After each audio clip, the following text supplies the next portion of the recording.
प्रेम गली सांकरी जामे दो न समाए, शीश उतारे भुज धरे वो बैठे घर माए। जो अपने असली घर को जाना चाहता है उसको ये रास्ता प्रेम का अपनाना पड़ता। प्रेम निश्चल हो, कोई स्वार्थ लालच नहीं,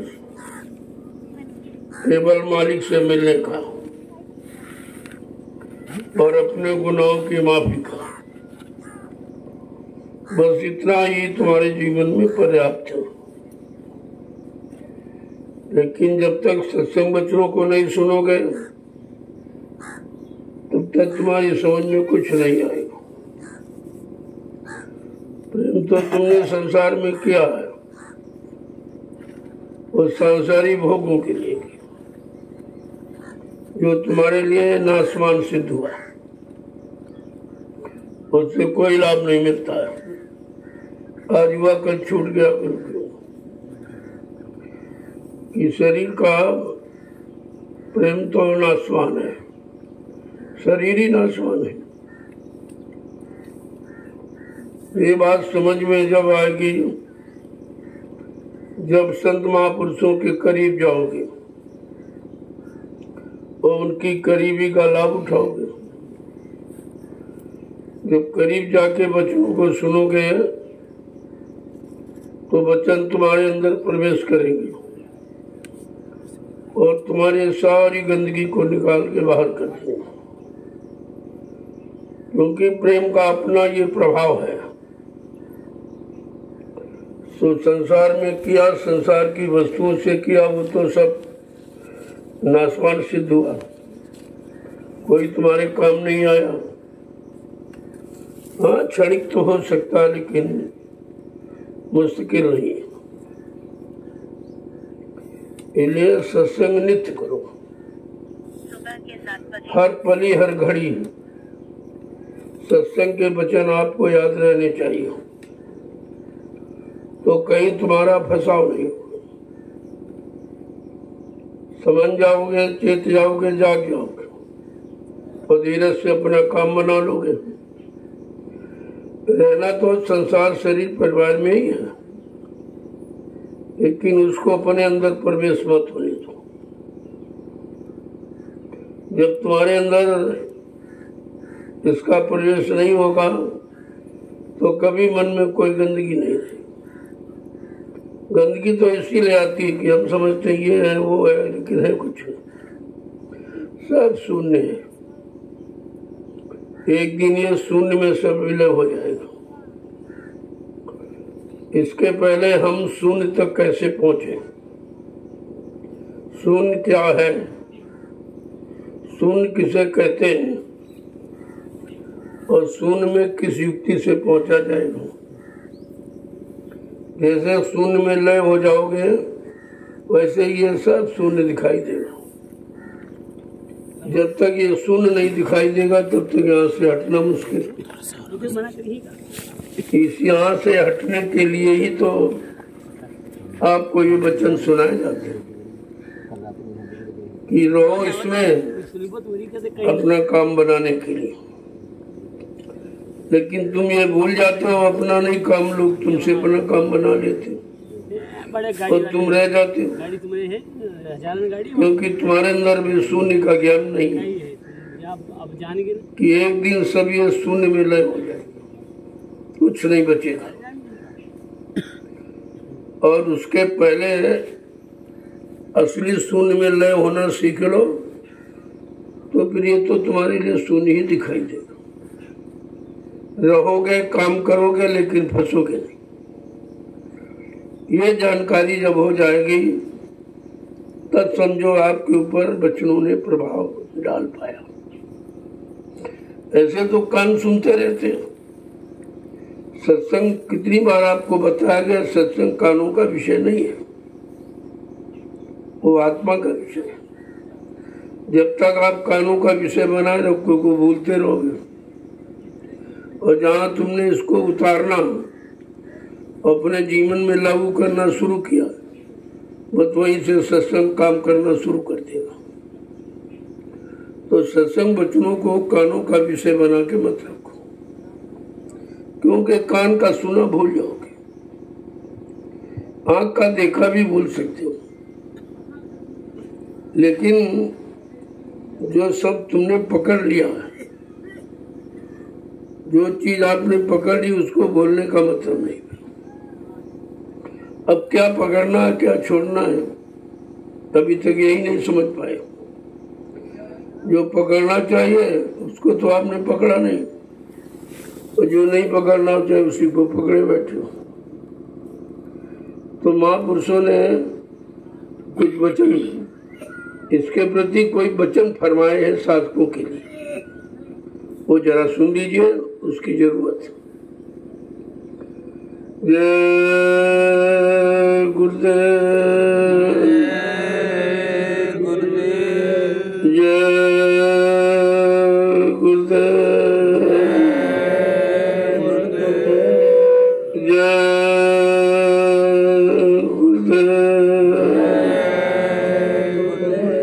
जय गुरुदेव। नाम किसका? जय गुरुदेव। नाम किसका? जय गुरुदेव। नाम किसका? प्रभु का प्यारा नाम। आज ये दयाल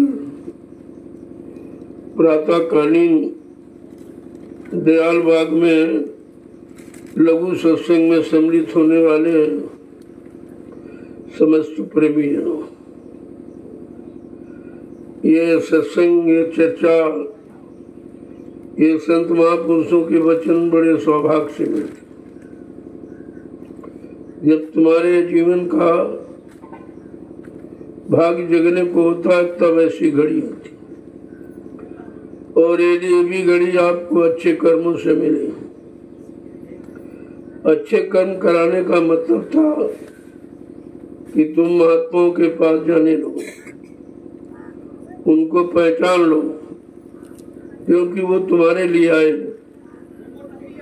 वो अपने लिए, अपने काम मान प्रतिष्ठा के लिए नहीं आए, जीवों के लिए आए, और जीवों का काम करने आए। और वो 24 घंटे काम करते, सोते जागते उठते बैठते,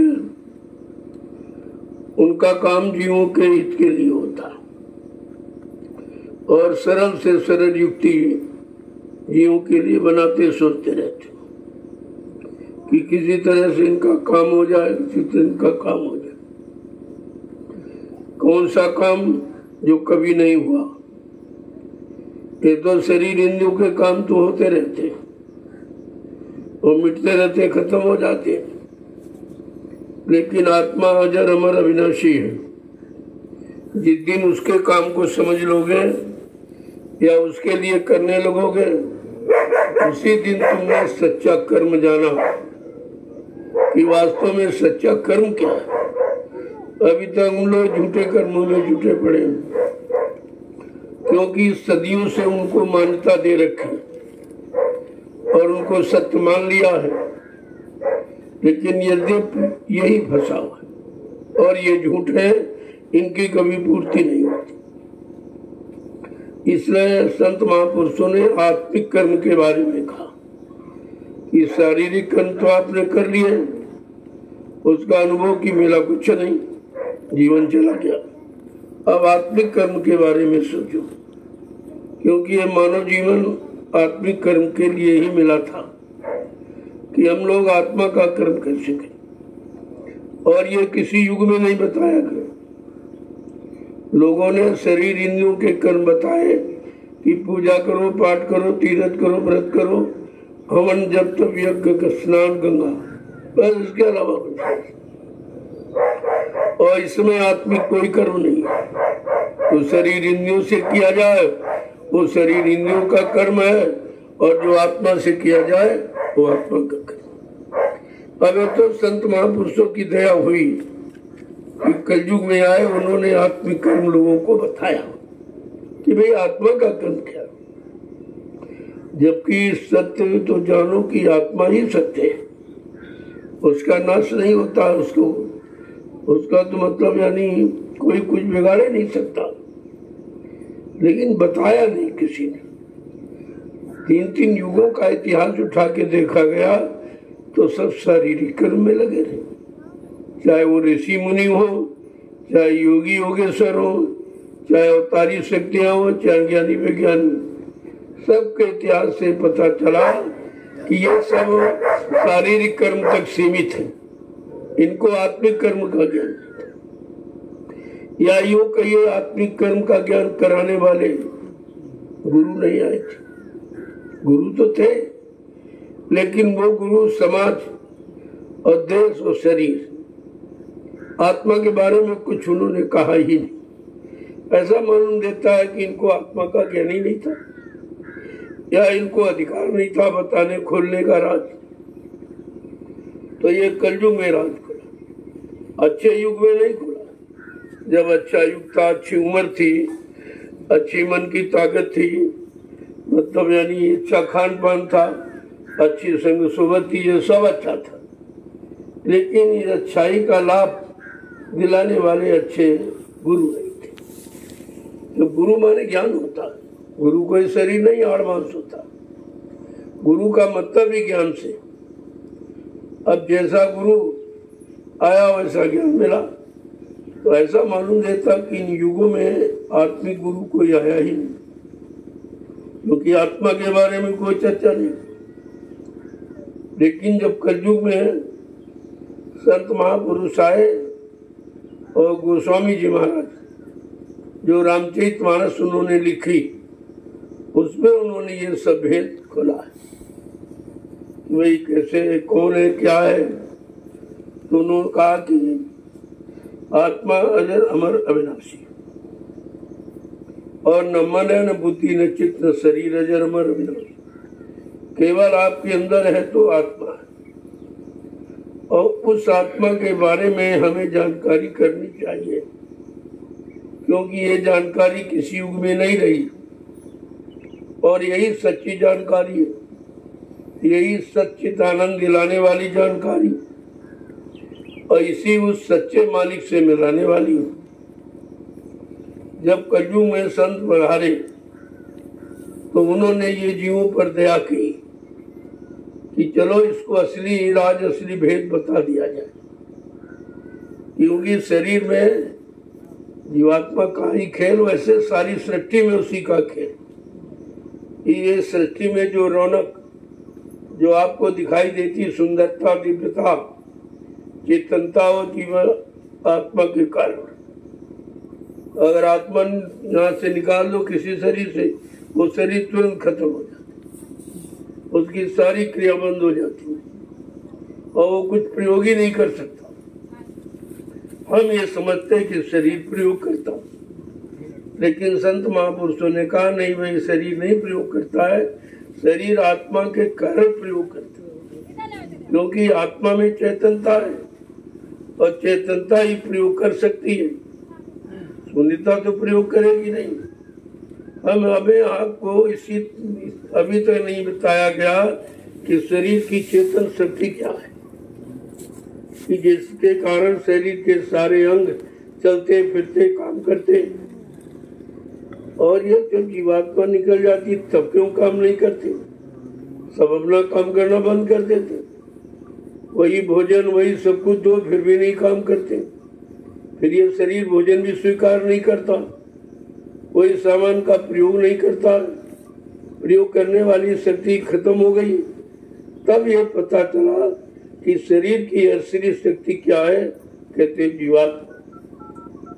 अब जीवात्मा तो किसी ने देखा नहीं, कैसी है भाई, क्योंकि उसका अनुभव किया जाता। जैसे ये आपकी आर्टिफिशियल जो शक्ति है बनावटी, जैसे आप बिजली कहते हो, लेकिन बिजली किसी ने देखी नहीं कैसी होती है, काली पीली नीली सफेद, क्या आकार क्या कुछ दिखाई, देखने में बिल्कुल एकदम शून्य से भी कमजोर, लेकिन काम करने में इतनी शक्ति कि सबको जला के राख करते, लेकिन दिखाई नहीं देती। कहने का मतलब कि शक्ति का कोई रूप नहीं होता, वो अरूप है। ऐसे आत्मा ये शक्ति है, इसका भी कोई रूप नहीं और किसी ने बताया भी नहीं। संत महापुरुषों ने अनुभव में देखा तो कहते बालू का कण है, उससे भी छोटी जीवात्मा का आकार उससे भी छोटा बताया और काम करने में इस सारी सृष्टि को चला रही और देखने में बहुत छोटी है। तो कहने का मतलब ये सब राज और रहस्य कितना गूढ़ है कि किसी की समझ में नहीं आया और संत महापुरुषों ने समझा और देखा, अनुभव किया, उन्होंने बताया तो उनकी बात किसी ने मानी नहीं। क्योंकि संसार ये है, भौतिक वस्तुओं को देख रहा, उसी को समझ रहा, उसी की जानकारी कर रहा और संत महापुरुष आध्यात्मिक शक्ति को आपके सामने रखते। अगर तुम उस शक्ति को जान लो कि जो इस राष्ट्रीय शक्ति को चला रही तो तुम सबसे बड़े ज्ञानी हो जाओ, आत्मज्ञानी, महाज्ञानी। आत्मज्ञानी सबसे बड़ा ज्ञानी होता। आत्मा का ज्ञान हो जाने के बाद किसी ज्ञान की आवश्यकता नहीं, उसको भौतिक ज्ञान की जरूरत नहीं, उसको पढ़ाई लिखाई की कोई आवश्यकता नहीं। पढ़ाई लिखाई करके आप भौतिक जगत को तो कुछ समझ सकते हो और लेकिन अध्यात्म में तो कुछ उसने नहीं दिया और आपका जीवन आध्यात्मिक होना चाहिए, अध्यात्म से जुड़ा होना चाहिए। अगर अध्यात्म से जोड़ लोगे तो असली लाभ प्राप्त कर लोगे कि वास्तव में जीवन का असली लाभ क्या है।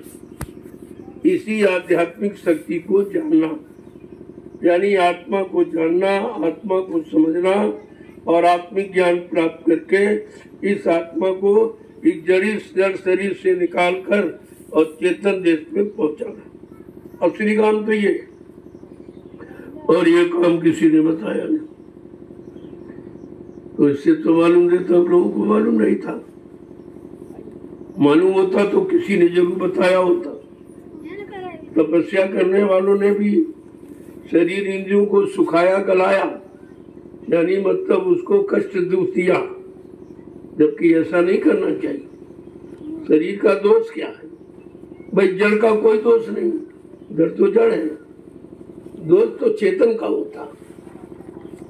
लेकिन शरीर को उन्होंने कष्ट दिया और इससे क्या हुआ? मिला कुछ नहीं। जबकि गोस्वामी जी महाराज ने कहा, अरे भाई ये साधन का धाम है, साधन धाम मोक्ष कर द्वारा पाए न जय परलोक समारा। ये साधनों का धाम है, इसमें मोक्ष का एक दरवाजा, बस असली चीज तो ये कहते हैं कि साधनों का धाम। अगर साधन आप कोई खत्म कर दोगे तो व्यवस्था आपकी बिगड़ जाएगी। जैसे खेती करते हो और ट्रैक्टर है, ट्यूबवेल खत्म कर दो तो व्यवस्था बिगड़ जाएगा। तो आपको साधन को संभाल के रखना, लेकिन ये किसी ने बताया नहीं। ये सब साधनों को खराब करने के पीछे पड़ गए। हजारों वर्ष कोई उल्टा टंगा है, कोई सीधा टंगा, कोई नंगा रह रहा, यानी मतलब तरह तरह की शारीरिक साधना जो मन को नहीं साध सकती। शारीरिक अगर शरीर को कष्ट दो तो मन पर कोई प्रभाव नहीं पड़ेगा, मन पर इसका प्रभाव नहीं पड़ेगा, क्योंकि पहले तो आपको समझना है कि मन क्या है। क्योंकि शरीर का कर्ता धर्ता है, अगर कर्ता धर्ता ठीक हो जाए तो सब ठीक हो जाए। तो उस मन को तो ठीक किया नहीं, तन की कसौटी करने लगे, तन को परेशान करने लगे। इसको जंगल में भूखा रखेंगे, जंगल में रखेंगे, सर्दी में गर्मी से नहीं बचाएंगे, यानी तरह तरह की कष्ट। उसी कष्ट देने को इन्होंने साधना मान लिया, जबकि साधना का मतलब रोकना और साधना का मतलब पकड़ना। तो किसको पकड़ना, किसको रोकना, ये तो जाना नहीं। और इस शरीर को बेचारे को परेशान करने, इसको सुखा दिया, गला दिया, मतलब यानी भूख से प्यास से ये सब करके, अरे भाई इससे कोई परमात्मा थोड़ी मिल जाएगा। शरीर तो में जो जीवात्मा परमात्मा की है उस जीवात्मा को जगाओ और परमात्मा से मिलाओ। हम तो ये असली है।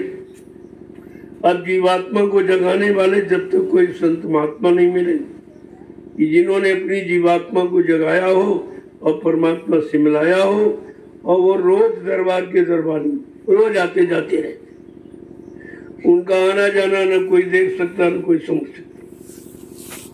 और रोज क्योंकि आत्मा जगी हुई, जब चाहे शरीर से निकाल कर घूम फिर के फिर आ जाएंगे, फिर उसी में प्रवेश कर लेंगे। और तुम ये उनका निकलना और घूमना और फिरना जानना ये नहीं जान सकते। ये जनाने की चीज नहीं है, तो काम की। जो जिनको काम करना है वो तरह तरह की युक्ति अपनाते। जैसे आप अपने शरीर परिवार के लिए जो भी करना चाहते हो तरह तरह की युक्ति लगाते हो, उसमें दिमाग लगाते हो, ये बन जाए, ऐसे बन जाए, वैसे बन जाए। उसी तरह से अगर जीवात्मा के बारे में कुछ समझ लो और मन को सुधारने की कोशिश करो, दो चीजें। जब मन ठीक हो जाएगा तो जीवात्मा का कार्य, जिससे तुम भजन करते हो, तो अपने आप होने लगे। भजन किया नहीं जाता, भजन होता। जब तक आप करने में जोड़े हो तो कर्म तो इंद्रियों का हो गया, तब तक आपको उसका लाभ नहीं। भजन आठों याम, ये शब्द क्यों कहा? भजन करो आठों याम, तो आठों याम कोई कर सकता है? हाँ, कर सकती। अगर जवान पर नाम अंकित हो गया, जवान पर नाम चढ़ गया और जवान में लय हो गया, तो तुम 24 घंटे वो अंदर अंदर अंदर अंदर जाओ। किसी को अजपा जाप कहते, वो अंदर अंदर हो रहा, शरीर से काम कर रहा, शरीर अपना काम कर रहा और नाम अपना काम कर रहा। तो कहने का मतलब ये है, जब सत्संगों में आओगे तो धीरे धीरे धीरे हर तरफ का सत्संग आपको मिलने लगे। इधर का भी मिलेगा, उधर का, क्योंकि इधर का मिलना जरूरी है। जब तक इधर फंसे रहोगे तब तक उधर जा नहीं पाओगे। अगर उधर जाना है तो इधर छोड़ना पड़ेगा। दोनों तो काम एक साथ नहीं हो सकते। अब छोड़ने में कष्ट होता है, क्योंकि जिसको बहुत समय से पकड़े हो और अपना आधार भी बनाए हो जीवन का, और सारी क्रियाएं उसी से तुम्हारी हो रही, और धीरे धीरे उसी के अनुसार तुम बन गए हो। अब एक बार की कह दिया जाए इसको छोड़ो तो आपको तकलीफ हो, लेकिन महापुरुष धीरे धीरे धीरे धीरे सब छोड़ा देंगे। कभी 1 महीने, कभी 2 महीने, कभी 2 दिन, कभी 10 दिन। इधर आपको मोड़ा तो धीरे धीरे धीरे उधर का कम होने लगा। जितना इधर ज्यादा मुड़ने लगोगे, इधर ज्यादा आने लगोगे, सुनने लगोगे, समझने लगोगे, करने लगोगे, उतना ही ज्यादा तुम्हारा लगाव उधर से खत्म हो। उधर से तुम्हें लगाव खत्म करना ही पड़ेगा। अगर इधर चलना चाहते हो, इधर कुछ पाना चाहते हो, तो फिर उधर का खेल खत्म होना। और ये खत्म करना सबके बस की बात है। ये तो जीव चाहता कि हमारा इधर भी होता रहे, उधर भी, ऐसा हो नहीं चाहिए। दोनों हो एक संग भुआलू और बिरसा फिरो बजावत गालू, दो काम एक साथ। कि संसार भी बना रहे, समाज भी बना रहे, परिवार भी बना रहे, गुरु भी बना रहे, ऐसा नहीं। अभी तो आपको अभ्यास कराया जाता, अभी कुछ दिया थोड़ी जा रहा। देने की बात तो जब लागू होगी, जब अभ्यास पूरा हो जाए। जैसे जब आपकी ट्रेनिंग पूरी हो जाती है तब आपको नौकरी मिलेगी, जैसे लिया उसी समय से तनख्वाह आपको मिलने लगती। इस तरह तो अभ्यास है। इस अभ्यास में कुछ मिलता नहीं है, बल्कि अपने को समय देना पड़ता है। जितना ज्यादा समय हम इधर देंगे तो इधर समय में कटौती होगी और उधर बढ़ोतरी होगी। अभी तक हम यही नहीं समझ पाए कि कटौती और बढ़ोतरी क्या। जब तक इधर आप समय में कटौती नहीं करो कभी 2 मिनट बैठ गए, कभी 10 मिनट बैठ गए, कभी 15, इतना तो कर ही सकते। हाँ, घंटों 2 घंटों तुम्हारा मन नहीं रुक सकता, 3 मिनट 3 मिनट तो रुक सकता। अगर धीरे धीरे ये क्रिया आपने बढ़ानी शुरू कर दी कि चलो 5 मिनट का समय देंगे, 10 मिनट का समय देंगे और 15, तो एक तरह से आपके अंदर ये चिंता हो जाएगी कि हमको भजन करना है। देखो, 1-2 मिनट बैठने में आपका रूप बदल गया, मन का रूप बदल गया। भले कुछ न मिले, दिखाई न दे, लेकिन बैठने की आदत आपकी बन। यही बैठने की आदत धीरे धीरे आपको मिला देगी। 1 मिनट बैठे, 2 मिनट बैठे, इतना तो मैं हर व्यक्ति बैठ सकता। घंटे 2 घंटे तो नहीं बैठ सकता, क्योंकि इतना मन अभी शांत नहीं है, मन कमजोर है, उधर सब शक्ति खराब कर चुका है, अब इधर लगाने में तकलीफ है। लेकिन थोड़े समय के लिए तो लग सकते। यही 1-2, 10 मिनट तुम्हारा घंटों में बदल जाएगा, और ये भी घंटों वाला कई घंटों में बदल जाएगा, और धीरे धीरे अनवरत भजन होने लगे। फिर आप ना भी करोगे, अभ्यास हो जाने पर वो अपने आप होता रहता है, अपने अंदर अपने आप चलता रहता है, नाम बराबर चलता रहता। जब नाम अंदर अपना स्थान बना लेगा तो नाम के आगे फिर कोई नहीं टिक सकता। वो 24 घंटे भजन। ये स्थिति होने पर ही तो कुछ समझ में आएगा, क्योंकि राज बड़ा गूढ़ है, बड़ा रहस्यमय है तो तुम्हारे अंदर ही, लेकिन अंदर वाले में कभी तुम गए ही नहीं, अपने अंतःकरण को कभी देखा नहीं, कभी आपने समझा नहीं, कभी वहां मन रुका ही नहीं है। कहीं दूसरी जगह से नहीं होगा, होगा तो तुम्हारे अंदर से। वो चीज कहीं रखी नहीं है कि चलो कहीं से उठा के ले आओ, तो तुम्हारे अंदर ही। अब तुम अपने अंदर जाना कब शुरू करो? दूसरे को तो कहते ये खराब, वो खराब, वो खराब, तुम्हारा मन उधर तो चला गया, लेकिन अपने अंदर नहीं गया भाई कितनी खराबी है। तो महापुरुषों ने इसके बारे में कुछ इशारा किया, उसे जरा सुन लीजिए तो आपको पता चल जाए भाई हमें सब करना क्या है। तो उन्होंने क्या कहा, यही है आदेश सबके लिए। हमारे सबके लिए मुख्य आदेश क्या है, जरा उसे सुन लीजिए। कि मत देख पराये अवगुण, मत देख पराये अवगुण, क्यों पाप कमाए छिन छिन।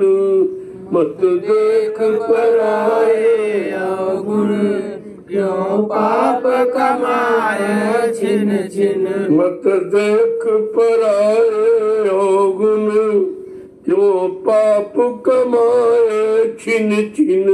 मत देख पराये अवगुण, क्यों पाप कमाए छिन छिन। क्या करे, तुम दूसरे को क्यों देखते? उसके देखने से तुम्हारा क्या काम बनेगा? तुम्हारा कौन सा काम देखने से बन जाएगा? बल्कि देखने में तुम्हारा मन खराब हो सकता, पहले से भी खराब है, और निरंतर खराबी देख देख के चढ़ाते रहते हो। तो समझा के कह रहे भाई ये पाप तुम छिन छिन क्यों कमा रहे हो? पहले इतना कमा के बैठे हो कि वो तो खत्म हुआ नहीं, और रोज कमाते रहते हो, तो ये कब खत्म होगा? और जब तक खत्म नहीं होगा तब तक कोई काम की शुरुआत नहीं होती, अच्छे काम की शुरुआत नहीं होगी। आगे क्या कह रहे हैं समझा के। पर जीव सतावे किन किन, पर जीव सतावे किन किन। पर जीव सतावे किन किन, पर जीव सतावे किन किन। छोड़े अपने गुण गिन गिन, छोड़ अपने अवगुण गिन गिन। छोड़े अपने गुण गिन गिन। छोड़ अपने अवगुण गिन गिन। किन मत देख पराए अवगुण मत देख पराए अवगुण क्यों पाप कमाए छिन छिन क्यों पाप कमाए छिन छिन कहते हैं कि क्यों जीवों को सता रहा, अपने मन को बिगाड़ रहा, दूसरों को असंतुष्ट कर रहा। कहते हैं कि अपने अवगुणों को गिन गिन के निकालो, कितने हैं उनमें से कितने कम किए। अगर हर सत्संग में एक अवगुण निकालो, एक गुण उसमें शामिल करो, तो धीरे धीरे धीरे तुमको इतने सत्संग मिलते इतने तो अवगुण तुम्हारे पास नहीं, लेकिन तुम एक भी नहीं निकालते और चढ़ा लेते हो, ये खराब वो खराब, ये ऐसा वो ऐसा। अरे भाई, उसके खराब होने से तुम्हारा मतलब क्या है? वो खराब है तो उसका भोग करेगा, लेकिन तुम देखकर ही खराब हो जाते हो। वो तो करके खराब हुआ जिसको तुम देख रहे हो, लेकिन तुम तो बिना किए ही खराब हो गए। तो कहते हैं अपने अवगुणों को गिन गिन के निकालो। इसे पाक साफ निर्मल पवित्र बनाने के लिए ये पहले तो लिखो एक दैनिक डायरी में कि हमारे पास कितने अवगुण, फिर उन पर निशान लगाओ कि मैंने कितने मतलब अवगुणों को निकाल बाहर किया। तो गुणग्राही बनो, लेकिन तुम अवगुणग्राही बने हो, अवगुणों को सदा से करते रहे हो और आज भी कर रहे हो और करने की इच्छा भी तुम्हारी रहती, तो फिर तुम गुण कब यानी मतलब शामिल करोगे, गुणग्राही कब बनोगे। आगे क्या कह रहे हैं, एक एक वचन को सुनिए तो समझ में सब आ जाए। मक्खी सम मत कर छिन भिन मक्खी सम मत कर छिन भिन मक्खी सम मत कर भिन भिन मक्खी सम मत कर भिन भिन नहीं खावे चोट तु छिन छिन नहीं खावे चोट तु छिन छिन नहीं खावे चोट तु छिन छिन नहीं खावे चोट तु छिन छिन मत देख पराए अवगुण मत देख पराए अवगुण क्यों पाप कमाए छिन छिन क्यों पाप कमाए छिन छिन कहते मक्खी के समान क्यों भिन भिन कर रहा है, क्या इससे मिलेगा तुझको? तू गुणग्राही क्यों नहीं बनता? गुणों को अपने अंदर बढ़ाओ और अवगुणों को घटाओ। तो ये अगर जिस दिन से जान जाओगे और करने लगोगे, यही क्रिया सर्वोपरि है। पाक साफ निर्मल पवित्र बनने के लिए ये आवश्यक है कि हम अपने अवगुणों को गिन गिन के बाहर करें, एक एक को। और जब तक ये नहीं करोगे तब तक ऐसे ही बने रहोगे, रुके बैठे, कोई लाभ नहीं मिलेगा, कोई सुख नहीं, कोई शांति नहीं, कुछ नहीं। ये सब चाहते हो तो अपने अंतःकरण को साफ करो। जब तक सफाई नहीं होगी, निर्मलता पवित्रता और चरित्रता नहीं आएगी, तब तक कुछ होने वाला नहीं है। आने जाने का मतलब वो आना जाना खत्म हो जाए। इस आने जाने से उस आने जाने को खत्म करो, तब तो यहाँ का आना जाना ठीक आपका। और आते रहे जाते रहे, आते रहे जाते रहे, मतलब कुछ नहीं निकला। जैसे थे वैसे, तो फिर आने जाने का मतलब क्या हुआ? ये सब करने में उतारो तो उसका लाभ मिल जाएगा। महापुरुष करने की बात करते हैं, कथनी बकनी की बात नहीं। आगे क्या करें? सेवा कर सक तू सुन सुन सेवा कर सतगुरु सुन सुन सेवा कर देखा कर सबको तू गुण देखा कर सबको तू गुण सुख मिले बहुत तोई पुन पुने सुख मिले बहु पुन पुन मत देख पराए अवगुण मत देख पराए अवगुण क्यों पाप कमाए छिन छिन, जो पाप कमाए छिन छिन। का अगर देखना है तो लोगों के गुणों को देखो, लेना है तो अच्छी सीख को लो, तो वो सब चीज सुनना है तो अच्छे वचनों को सुनो जो तुम्हारे काम आने वाले, तुम्हारे मन को सुख शांति प्रदान करने वाले। कह रहे कि सुख मिले बहुत तो पुण्य, अगर ऐसा तू करने लगेगा तो तुझको बार बार सुख ही मिलेगा, फिर दुख वहां नहीं जा सकता।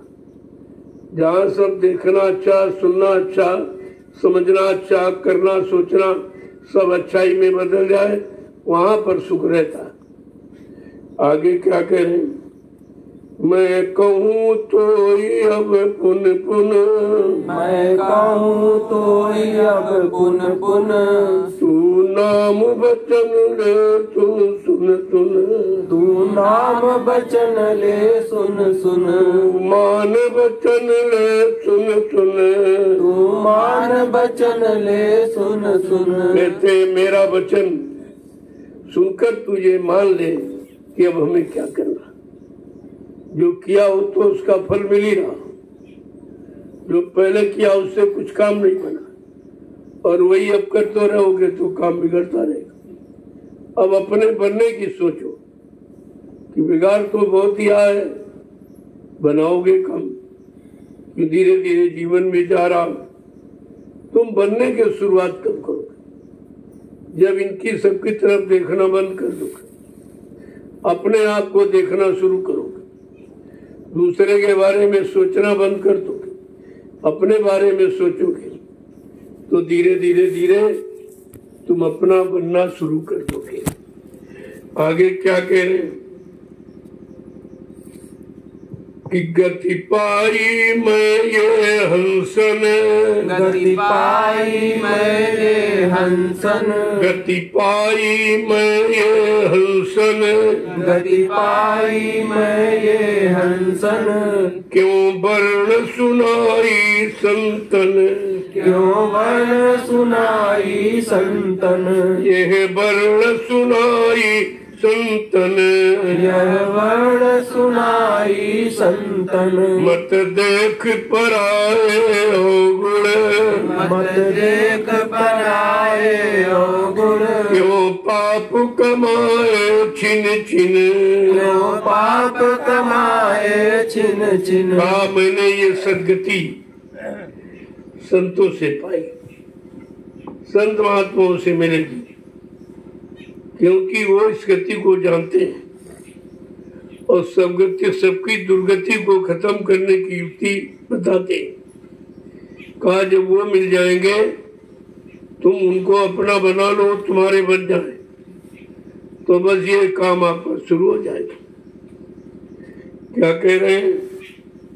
एक तू मान वचन मेरा सुन सुन, कहते अब मेरा तू वचन मान ले, सुन जो सुन रहा है उस सुनने को अपने में उतारने का रूप बना के बदलो, उसको उतारने की कोशिश करो। सुना तो आपने, लेकिन वो कानों तक सीमित मत रखो, उसके उसको अपने मन को पकड़ाओ, जो वचन सुनते जाओ मन को पकड़ाते जाओ, क्योंकि तुम्हें और कुछ सुधारना नहीं, अपने बिगड़े मन को ठीक करना, और ये ठीक हो गया तो सब ठीक।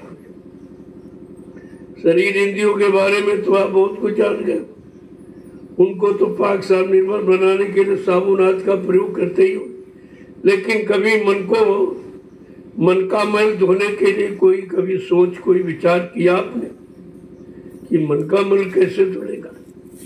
वहां तो कोई पानी जा नहीं सकता, वहां कोई आबू साबुन केमिकल नहीं, कुछ नहीं जा सकता, और गंदा मन है।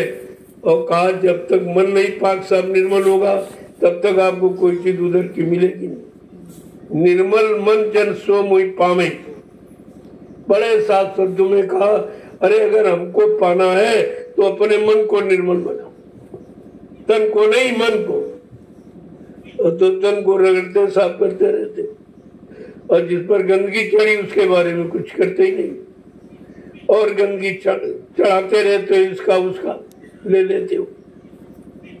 तो समझा क्या रहे, उसे आप पहले पकड़ो। अब कौन धरो इन बचनन, अब कौन धरो इन बचनन, अब कौन धरो इन बचनन, अब कौन धरो इन बचनन। नहीं रोवोगे सिर धुन धुन, नहीं रोगे सिर धुन धुन, नहीं रोवोगे सिर धुन धुन, नहीं रोगे सिर धुन धुन। मत देख पराए अवगुण, मत देख पराए अवगुण, क्यों पाप कमाए छिन छिन, क्यों पाप कमाए छिन छिन। कहते अब जो कानों से सुनते हो उन संत बच्चों को मन को पकड़ाओ। सत्संग मन के लिए होता है, तन के लिए नहीं, मन के लिए। क्योंकि जो बिगड़ा है उसी को ठीक करना, जो गंदा है उसी को धोना है, आप जो फंसा है उसी को निकालना है। ये सब बातें आप जिस दिन समझ जाओगे उसी दिन सत्संग का असर तुम्हारे पर माना जाएगा। देखो आगे क्या कह रहे हैं, ये बात कही मैं चुन चुन, ये बात कही मैं चुन चुन, ये बात कही मैं चुन चुन, ये बात कही मैं चुन चुन। फिर सतगुरु वचन मान तुम, सतगुरु वचन मान तुम, फिर सतगुरु चरण लगाओ मन, फिर सतगुरु चरण लगाओ मन। मत देख पराए अवगुण, मत देख पराए अवगुण, क्यों पाप बढ़ाए छिन छिन, क्यों पाप बढ़ाए छिन छिन। ये बात मैंने चुन चुन के कह रहे, संत कह रहे, ये बात मैंने चुन चुन के रखी कि जीवों को क्या दिया जाए, इनको क्या सुनाया जाए जो सुनने से इनका मन ठीक हो जाए, क्या कराया जाए करने से ठीक हो जाए, क्या इसको दिलाया जाए तो उससे ठीक हो जाए, पा जाए लेकिन फंसे ना उसमें।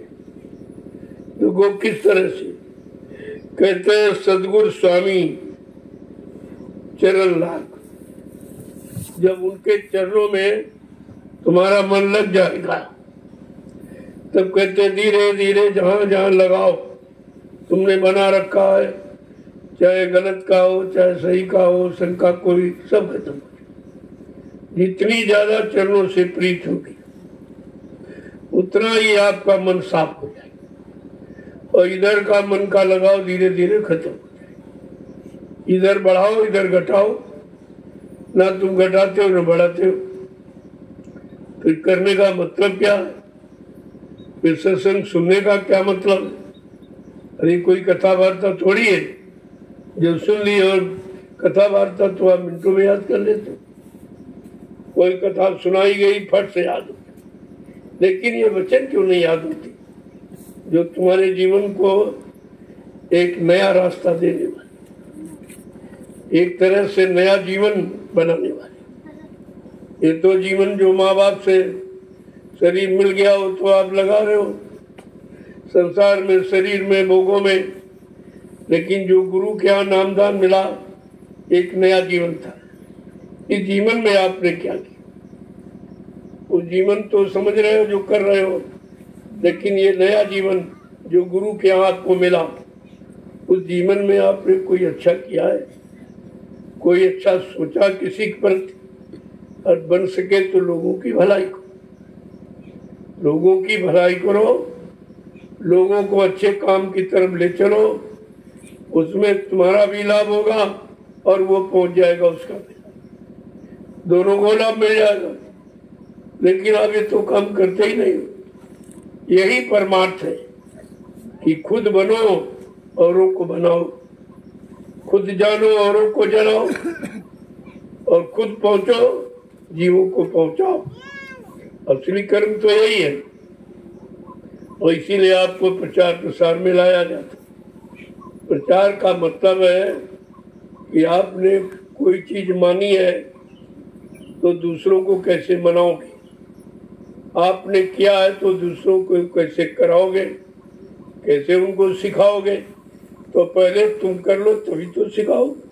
जब तुमने किसी काम को किया ही नहीं तो उसके बारे में दूसरों को क्या बताओ?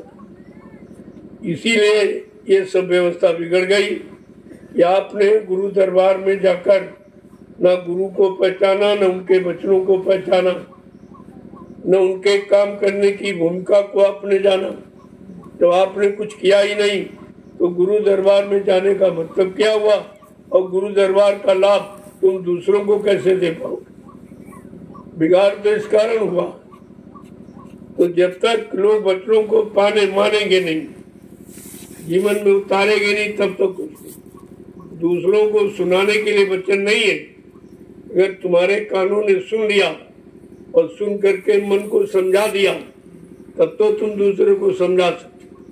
अगर तुमने अपने मन को समझाया नहीं है तो सुनाकर तुम किसी को समझा नहीं सकते हो, तुम्हारा प्रभाव असर किसी पर नहीं पड़ेगा। वो तो जो जागते हैं वो जगा सकते हैं, या सोने वाला जगा सकता है। अरे भाई, अगर 1000 आदमी सो रहे और एक जगने वाला हजारों को जगा सकता, लेकिन 1000 सोने वाले एक को नहीं जगाता। संख्या से कोई काम नहीं होगा। संख्या तो गिनती बहुत बड़ी है। आपने देखा मथुरा में कितनी बड़ी संख्या थी, लेकिन उस संख्या से मिला क्या? कोई लाभ नहीं मिला, सब शंका में रहे। शंका के सिवा कुछ हाथ में लगा ही नहीं। और शंका की उसमें जिसके पास जाते थे गुरु में, उनमें शंका, उनके वचनों में शंका, उनके काम में शंका, उनकी व्यवस्था में शंका। और शंका विनाश का कारण होती। शंका से मिलने वाला कुछ नहीं। ये ऐसा रोग है तुम्हारे शरीर में जो मन को खराब कर देता। और मन खराब हो गया तो तन पहले ही खराब हो गया, क्योंकि तन मन के साथ लगा हुआ और बगैर मन के तन कुछ कर नहीं सकता। और मन ही तन से काम ले रहा। अब वो कैसे काम ले रहा है तुम्हारे शरीर से, तुम्हारी इंद्रियों से, इस पर तुम्हें विचार करना चाहिए। इसीलिए जब संत महापुरुष आए तो उन्होंने तुमको हिदायत दी, आदेश दिया कि मन के कहे चलो मत कोई। अगर उन्होंने मन को समझाना होता तो ये कैसे कहते इसका कहना मत मानो, क्योंकि हम लोग 3-3 युगों से उसी का कहना मान रहे, और आज संत महापुरुष कहते इसका कहना मत मानो। तो बात क्या है? कहा इसी ने तुम्हारा नुकसान किया। ये नुकसान इसी ने किया। तो इसलिए मन के कहे चलो मत कोई, अब सतगुरु कहे करो तुम सोई। अब वो करो जो सतगुरु तुम्हारे सत्कर्म को कराने के लिए है। ये इंद्रियों वाले झूठे कर्म, शरीर से जो भी है सब झूठे कर्म। जो शरीर ही झूठा है, वही नाशवान एक दिन खत्म हो जाएगा, तो इसका किया हुआ कर्म भी समाप्त हो जाएगा।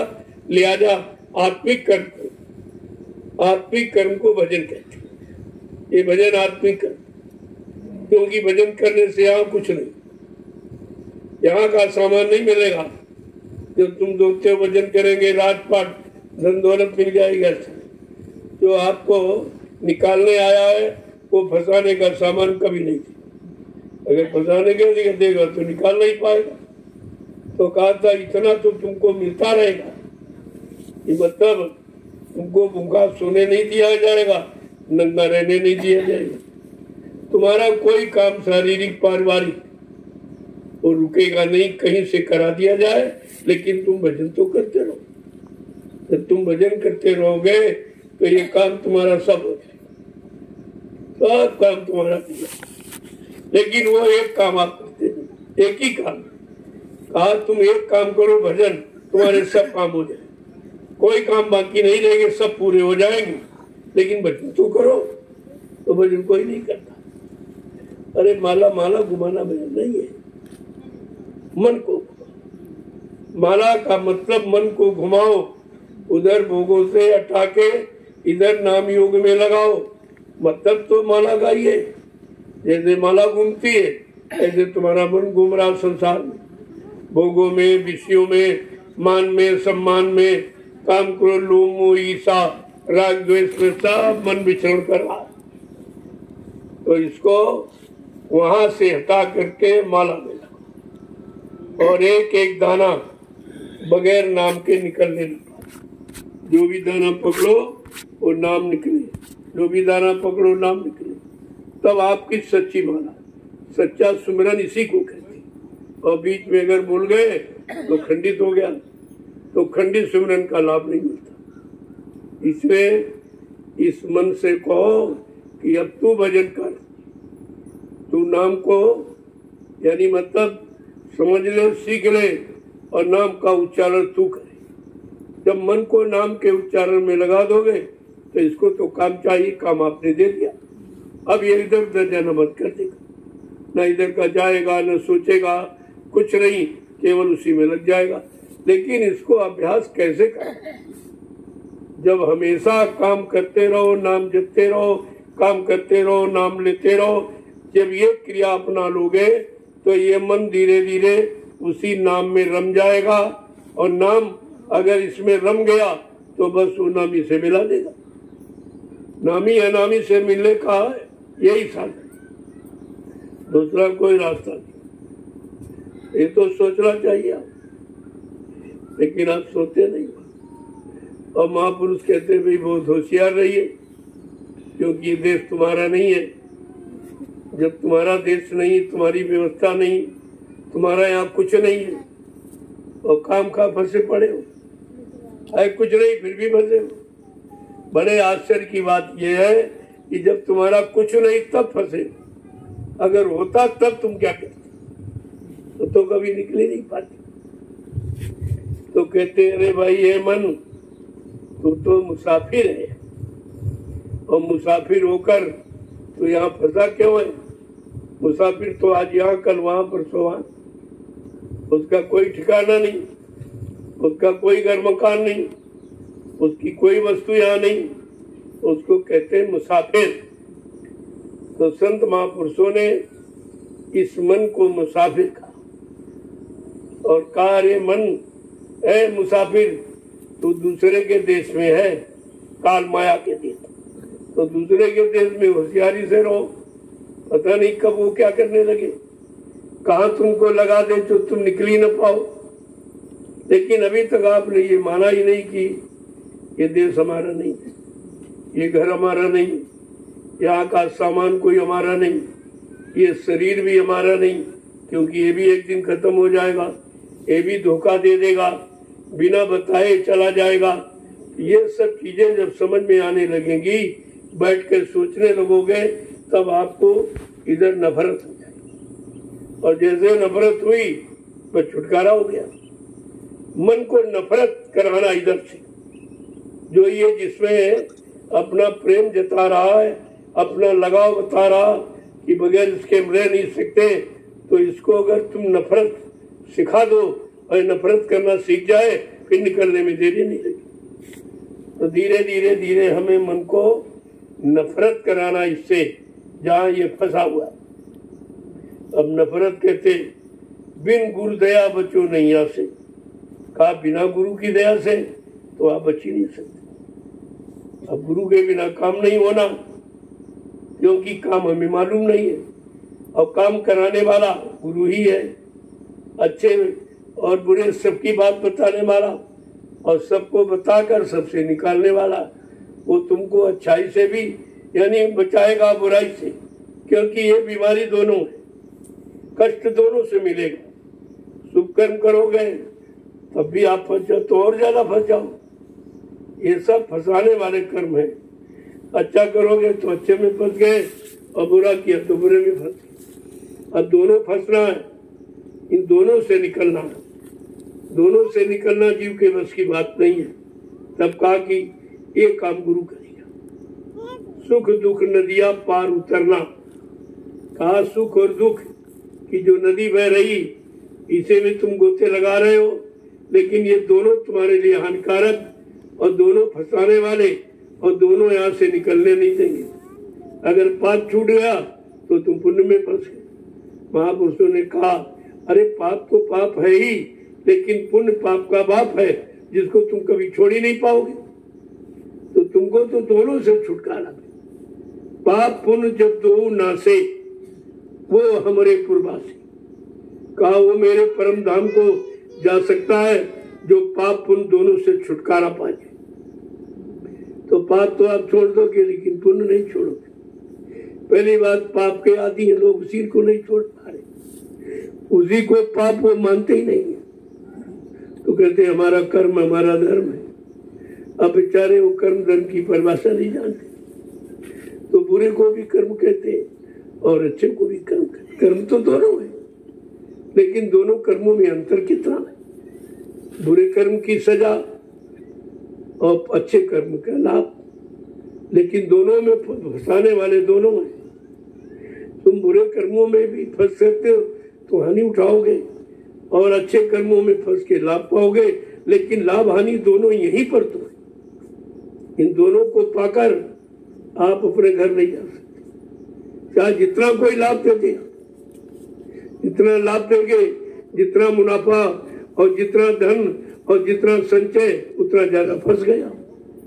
ये तो और फंसने का साधन मिल गया, लेकिन तुम्हारा मन खुश हो जाता, हर बड़ी मुनाफा हो गया, इतना लाभ मिल गया, इतना ही मिल गया। अरे मिल गया कि तुम्हारा मन बिगड़ गया, तुम्हारा मन फंस गया। मिला कहाँ? मिलना तो वो है जो तुम्हें अच्छाई सच्चाई की तरफ पहुंचा दे और बुराइयों से हटा दे। लेकिन यहाँ तो जो भी करोगे वो सब फंसने वाला। हाथ पैर नाक कान मुंह उदांद्री जो भी है आप करोगे तो उससे फंसेगे, और उसी से आप फंसे पड़े हो, लेकिन महसूस नहीं कर रहे हो कि हम फंसे। जिस दिन जान जाओगे हम फंसे हैं तो आप फौरन निकलने की कोशिश करो। तो ये सत्संग से आपको फंसाव और अलगाव दोनों बताया जाता। तुम कैसे फंसे हो, अब कैसे निकालोगे, किसने फंसाया और कौन निकालेगा, ये दोनों जानकारी जब तुम्हारे पास हो जाएंगी तब तुम यहाँ से निकलोगे। ऐसे जाने वाले नहीं। तो कहते भाई बड़ी होशियारी से रहना। तुम्हारा घर नहीं है, तुम्हारा देश नहीं है, तुम्हारा यहाँ कुछ भी नहीं है, ये सब झूठा है। तो कहा कि बहुत होशियार से रहना, तुम एक मुसाफिर हो, तुम यहाँ के बासिंदा नहीं हो, यहाँ के निवासी नहीं हो, ये तो तुम्हारा घर है ही नहीं। तब धीरे धीरे महापुरुष क्या कहते हैं कि मुसाफिर तुम रहना होशियार, मुसाफिर तुम रहना होशियार, मुसाफिर तुम रहना होशियार, मुसाफिर तुम रहना होशियार। ठगों ने आन बिछाया जाल, ठगों ने आन बिछाया जाल, ठगों ने आन बिछाया जाल, ठगों ने आन बिछाया जाल। वो कितना सचेत करते संत महापुरुष। अरे मुसाफिर बहुत होशियारी के साथ रहना, क्योंकि फंसाने के लिए ठगों ने जाल बनाए। जो 5 ठग तेरे पीछे लगे हैं वो तुम्हें फंसाने का जाल बनाते हैं। काम है, क्रोध है, लोभ है, मोह, अहंकार, ये 5 ठग, और इन 5 ठगों ने सबको रोक रखा।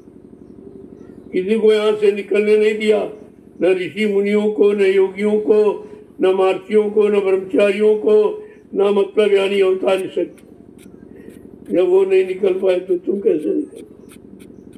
तुम तो बहुत ही कमजोर हो, हमारे पास तो कुछ भी नहीं, कुछ भी नहीं, सब खो बैठे। तुम तो खाली बैठे हो, तुम कैसे निकलोगे?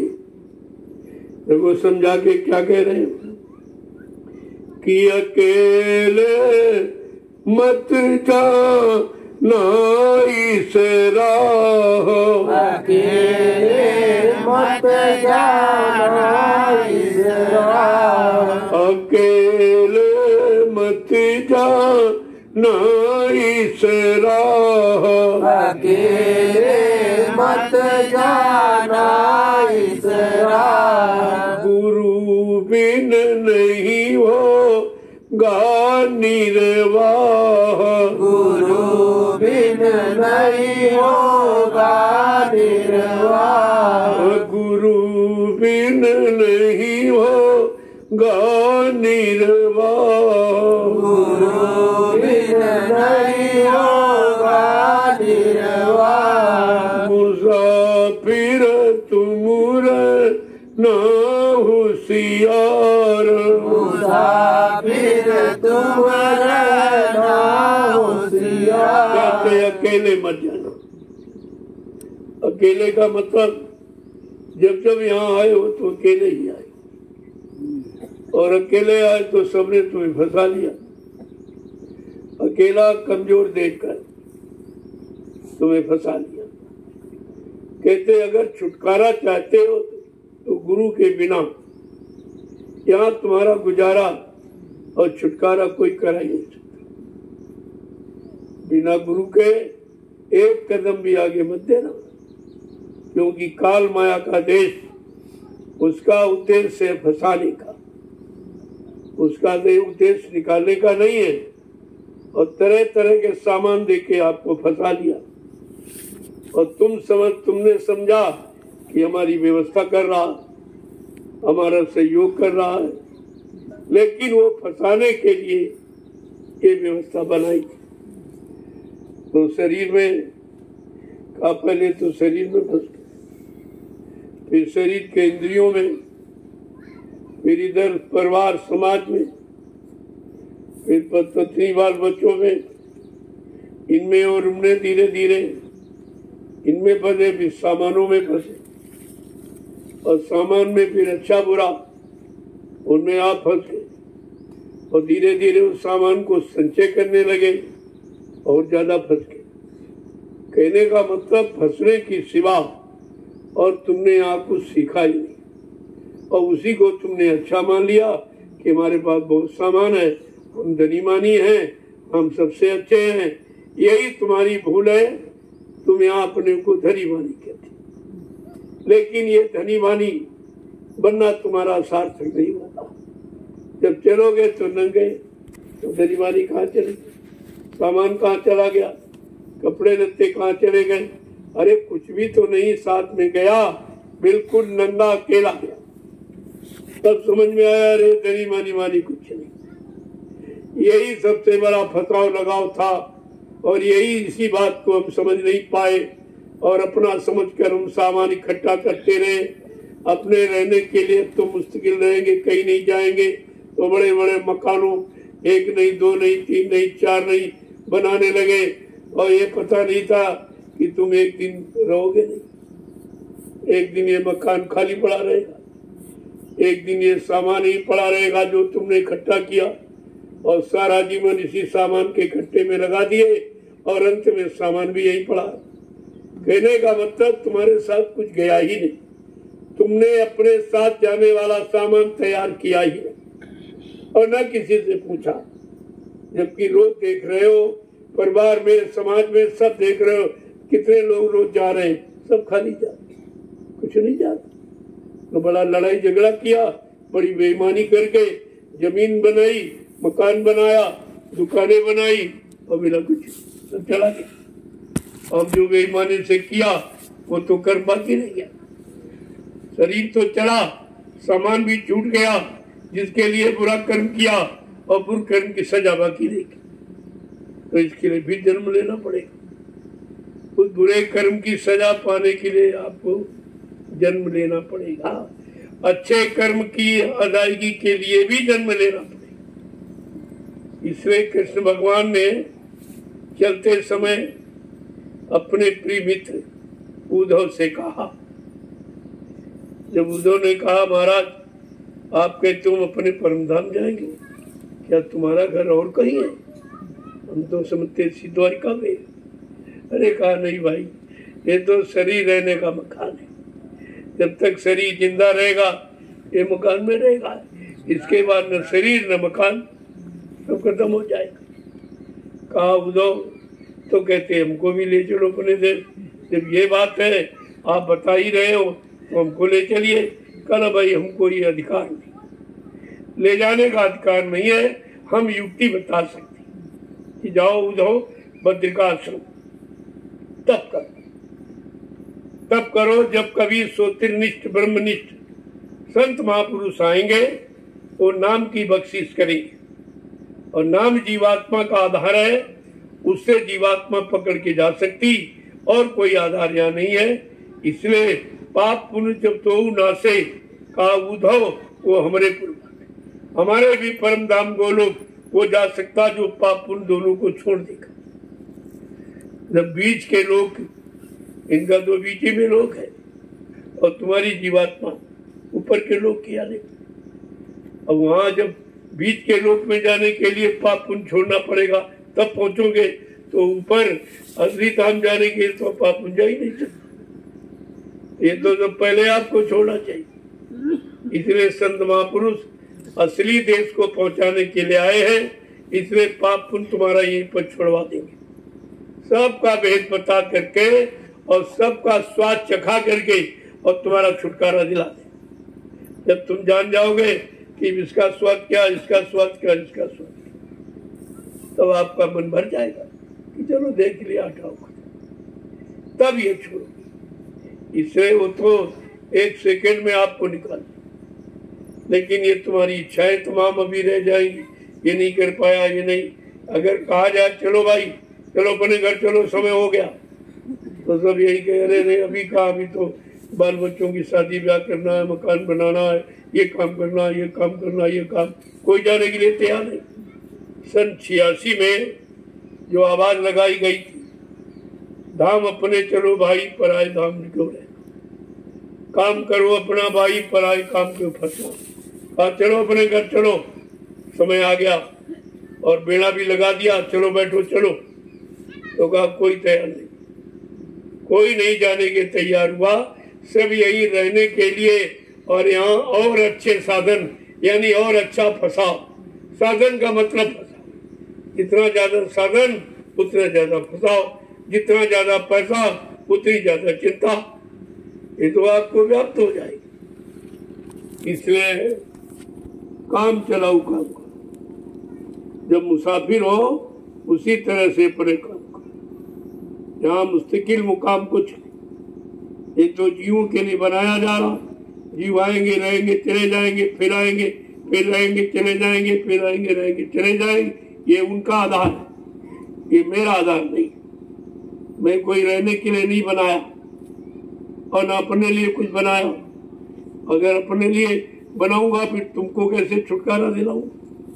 तुमको मेरे अपने तो बहुत बना के रखा और हमसे कहते ये छोड़ दो। इसलिए पहले छुटकारा दिलाने के लिए पाक साफ व्यवस्था बनाई जाए। आप देख रहे हो कितनी व्यवस्था बनी और रोज बनती चली जा रही और सब तुम्हारे लिए है। इसलिए मैं तो तुम्हारे नाम करवाता, अपने नाम, क्योंकि हमको तो रहना नहीं। भाई तुम्हारी इच्छा रहने की है तो तुम्हारे लिए बना देता, रहो आप। जब यहाँ उबोगे तो फिर तुम कहोगे अरे ठीक नहीं ठीक नहीं, ये जरा करके देख लो। हम कब मना करते करके देख लीजिए। लेकिन पहले जिन लोगों ने किया उन्होंने आपको बता दिया कि इसमें कुछ नहीं, यहाँ कुछ नहीं, कोई तुम्हारा नहीं।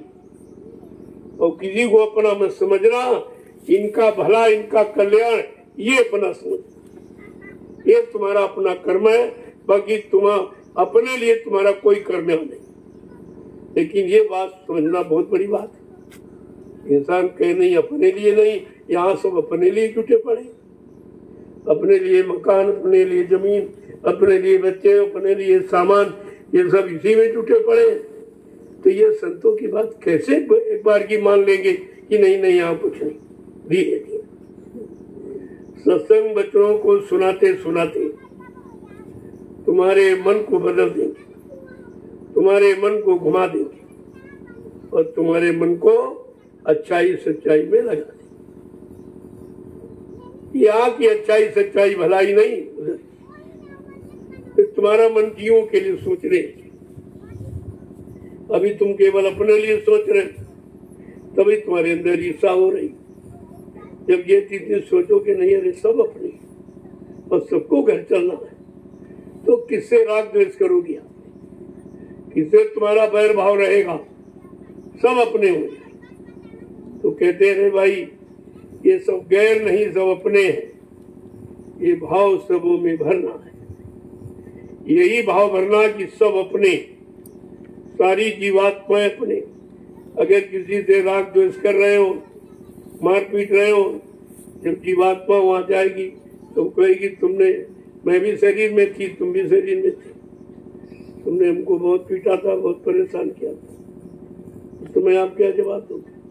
वहां तो एक ही जगह रहना, एक ही मंडल है जिसमें सारी असंख्यों करोड़ों जीवात्मा सम्मिलित, इनकी कोई गणना गिनती नहीं, क्योंकि जीवात्मा कोई आकार तो है नहीं जो वहां नहीं, मतलब यहाँ नहीं आ पाएगी। शरीर बड़ा है, लंबा है, चौड़ा है, जगह ज्यादा घेरेगी, तो उसका तो कोई मतलब मिसाल ही आज तक नहीं दे पाया। तो खचाखच भरी पड़ी। संत महापुरुषों ने बताया कि जीवात्माओं का वो लोक है, अपने लोक में खचाखच भरी पड़ी। अब खचाखच वहां कैसे रहती होंगी? यहाँ तो शरीरों में तुम झगड़ा करते हो, तुम एक दूसरे से बैर भाव ईर्षा रखते हो, लेकिन जब जीवात्मा इस शरीर से निकलकर वहां जाएगी तो वहां तो एक ही जगह रहना। तो वहां एक ही जगह रहना है तो यहाँ एकता अपनी क्यों खराब कर? इसलिए यहाँ पर संगठन बनाया जाता है। गुरुदेव आध्यात्मिक संगठन, दूरदर्शी यानी भौतिक संगठन, ये सब आपके लिए बना के तैयार किए गए। इस संगठन से तुम संगठित हो जाओगे और संगठन से तुम्हारा काम बन जाएगा तो तुम्हारी चिंताएं खत्म हो जाएगी। ये तो बाहर की चिंता खत्म करने का विषय है। संतों के यहाँ दोनों तरह का मसाला है, भौतिक जगत का भी है और आध्यात्मिक जगत का है। भौतिक जगत में आपको अगर दूरदर्शी व्यवस्था लागू हो जाए तो सब भजन करने लगे, सब, कोई ऐसा नहीं जो भजन नहीं करे। क्यों? जब व्यवस्था ठीक होगी तो आपकी चिंता खत्म होगी। और ठीक का मतलब सुरक्षा, और कोई किसी के अंदर चोरी का भाव नहीं, उठाने का भाव नहीं, यानी किसी तरह का गलत भाव ही नहीं रहेगा। तब ये सामान कैसे कहते वहां तो ताले नहीं लगेंगे मकानों। अगर अभी किसी से कह दो कहते तो पागल हो गया, यहाँ ताला लगा तब तो चोरी हो जाती, ताला तोड़ देते लोग, ये कह रहे ताले नहीं लगे। लेकिन उस समय नहीं है, वो व्यवस्था नहीं है, वो नीति नहीं है, लोगों में भाव नहीं है, लोगों के कर्म नहीं है, लोगों का खान पान नहीं, लोगों का सोचना समझना, उठना बैठना, बोलना चालना, अरे कुछ भी तो ठीक नहीं है। तो जब ठीक नहीं है तभी अब व्यवस्था है, ठीक हो जाए तो व्यवस्था होगी, व्यवस्था हो जाएगी, आपको कोई चिंता नहीं। अभी तो अगर तुम यहाँ झोला रख के भजन करने लगो, कोई झोला उठा के ले जाए तो तुम भजन करना बंद कर दोगे। ऐसे भजन से क्या लाभ? तो पहले व्यवस्था बनाई जाए तब भजन कराया जाए। इसलिए दूरदर्शी व्यवस्था को लाया गया कि पहले तुम्हारे समाज और परिवार देश में रहने वाली ये सारी व्यवस्था तुम्हारी ठीक हो, खाने की, पीने की, उठने की, बैठने की, काम की, ये मानी सारी व्यवस्था जब ठीक हो जाएगी तो हर व्यक्ति 8 घंटे काम करेगा सच्चाई ईमानदारी के साथ, तो बरकत बनी रहेगी। और फिर आएगा तो बाल बच्चों की खिदमत सेवा करेगा और समय निकाल कर सुबह शाम यानी भजन करेगा, तो भजन करने लगे। कभी का हम सबसे भजन करा लेंगे, तो कराने का मतलब वो तो माहौल कराने का। जैसे माहौल आता कहते अरे भाई माहौल क्या करे, अब आदमी बिगड़ा तो माहौल से बिगड़ा, कहते क्या करे माहौल तो बिगड़ा है भाई, हमको भी वैसा करना नहीं। ना चाहते हुए भी आप वो काम करते, माहौल कराना। ये वातावरण इतना अशुद्ध है कि ना चाहते हुए भी आप गलत काम करते। जैसे इस समय कोई काम करो कहते बड़े रिश्वत के हो गए, तो इस पर नहीं लेगा, काम नहीं करे, कहा चलो भाई दो अपना काम, चलो दो अपना।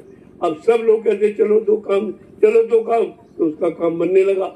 जब काम बनने लगा वो समझता हमारा अच्छा काम तभी तो लोग दे रहे, तो वो छोड़ता नहीं। अगर उसका विरोध किया जाए तब तो छोड़ देगा, लेकिन विरोध नहीं, सहयोग किया। हम सब अपना काम बनाने के लिए कहते चलो भाई दो हटाओ काम बने। धीरे धीरे वो बेचारा आराधी बन गया। उसको खराब तो हम ही लोग देख के कर रहे थे, लेकिन तू कह तो काम नहीं बन रहा बगैर खराब। अच्छाई से कोई काम नहीं होता। इतना माहौल वातावरण खराब हो गया कि अच्छाई सच्चाई से कोई काम, सब झूठ। कहते ये झूठ का युग है, झूठ का। झूठे लेना झूठे देना, झूठे भोजन छूट चले। गोस्वामी महाराज ने कहा भाई ये समय ही झूठ का, इसमें सच्चाई बोलने वाला भी उसकी कोई नहीं मानेगा, कोई सुनेगा।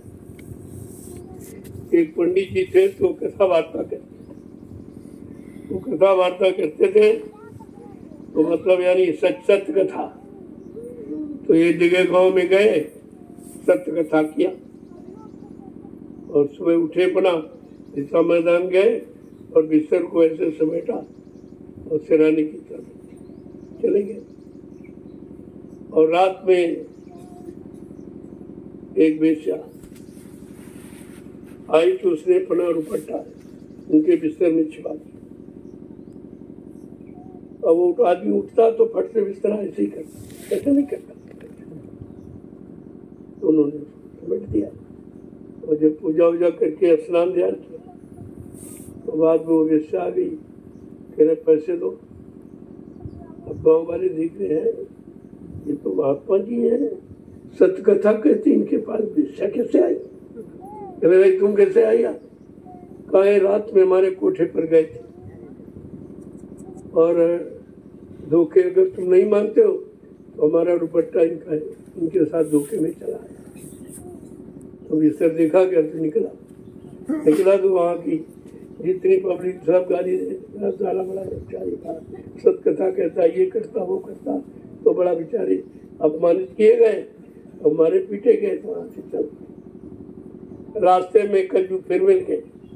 कहा महाराज अभी मानो हमारी भी कुछ कहो, हमारी भी कुछ कहो, तुम सत्य सत्य मत कहो, कुछ हमारी भी कहो। कहा भाई हम ये नहीं, हम सत्य कथा कहेंगे, हम तुम्हारी झूठ नहीं। कहा ठीक है। दूसरे गांव में सुनाई कथा और फिर वही सुबह तो रात में उगई, उसने एक शराब की बोतल उनके से रहने रख दी। पंडित जी उठे सुबह और बिस्तरे को तोड़ किया और चले गए समाधान और नहा धो के पूजा पाठ करने बैठे। तो पूजा पाठ खत्म हुई तो वैसे आ गई, कहती भाई वो आप पैसे दे दीजिए। कहे शराब पी थी और लेके आए, कहते काहे का पूछते? गाँव वाले कहते हैं ये पंडित शराबी पीता है तो सत्य कथा कहता, अच्छी अच्छी बातें बताता, अपना शराब पीता। तो लोग फिर मारने पीटने लगे, भगा दिया वहां से। अब बेचारे कहा कि नहीं मान तो दे देखो, इनके शरीर में बोतल रखी है। वो तो पहले ही रख गई थी रात को, तो जब शरारा देखा बोतल निकल बहुत बात। आगे चले तो रास्ते में कलयुग महाराज फिर कह रहे अरे पंडित जी अभी मानो हमारी भी कुछ करो, हमारी भी कुछ कहो, सत्य कथा के अलावा हमारी भी कुछ कहो, क्योंकि हमारा देश है, हमारी व्यवस्था, हमारा शासन है और हमारे यहाँ रह रहे हो कहते तुम्हारी नहीं कही। तो पंडित जी ने झोला झंडा और हिसाब किताब रखी और हाथ जोड़ के खड़े, कहा आज से हम तुम्हारी ही कहें, सत्य कहना बंद कर दूंगा, तुम्हारी ही कहें। तो तब से ये झूठ कथा हो रही है, झूठ में फंसाने की और झूठे ही झूठ सब। तो गोस्वामी महाराज ने कहा भाई ये तो काल की नगरी है और काल ने ये कहा कि झूठे लेना झूठे देना और झूठे पूजन झूठ चबेना, जो ये करेगा वो हमारा है, उसको हम सम्मान देंगे, इज्जत। जो झूठ बोलेगा, घूस रिश्वत लेगा, मतलब जितने भी अनैतिक कार्य वो सब करेगा, कहा वो मेरा।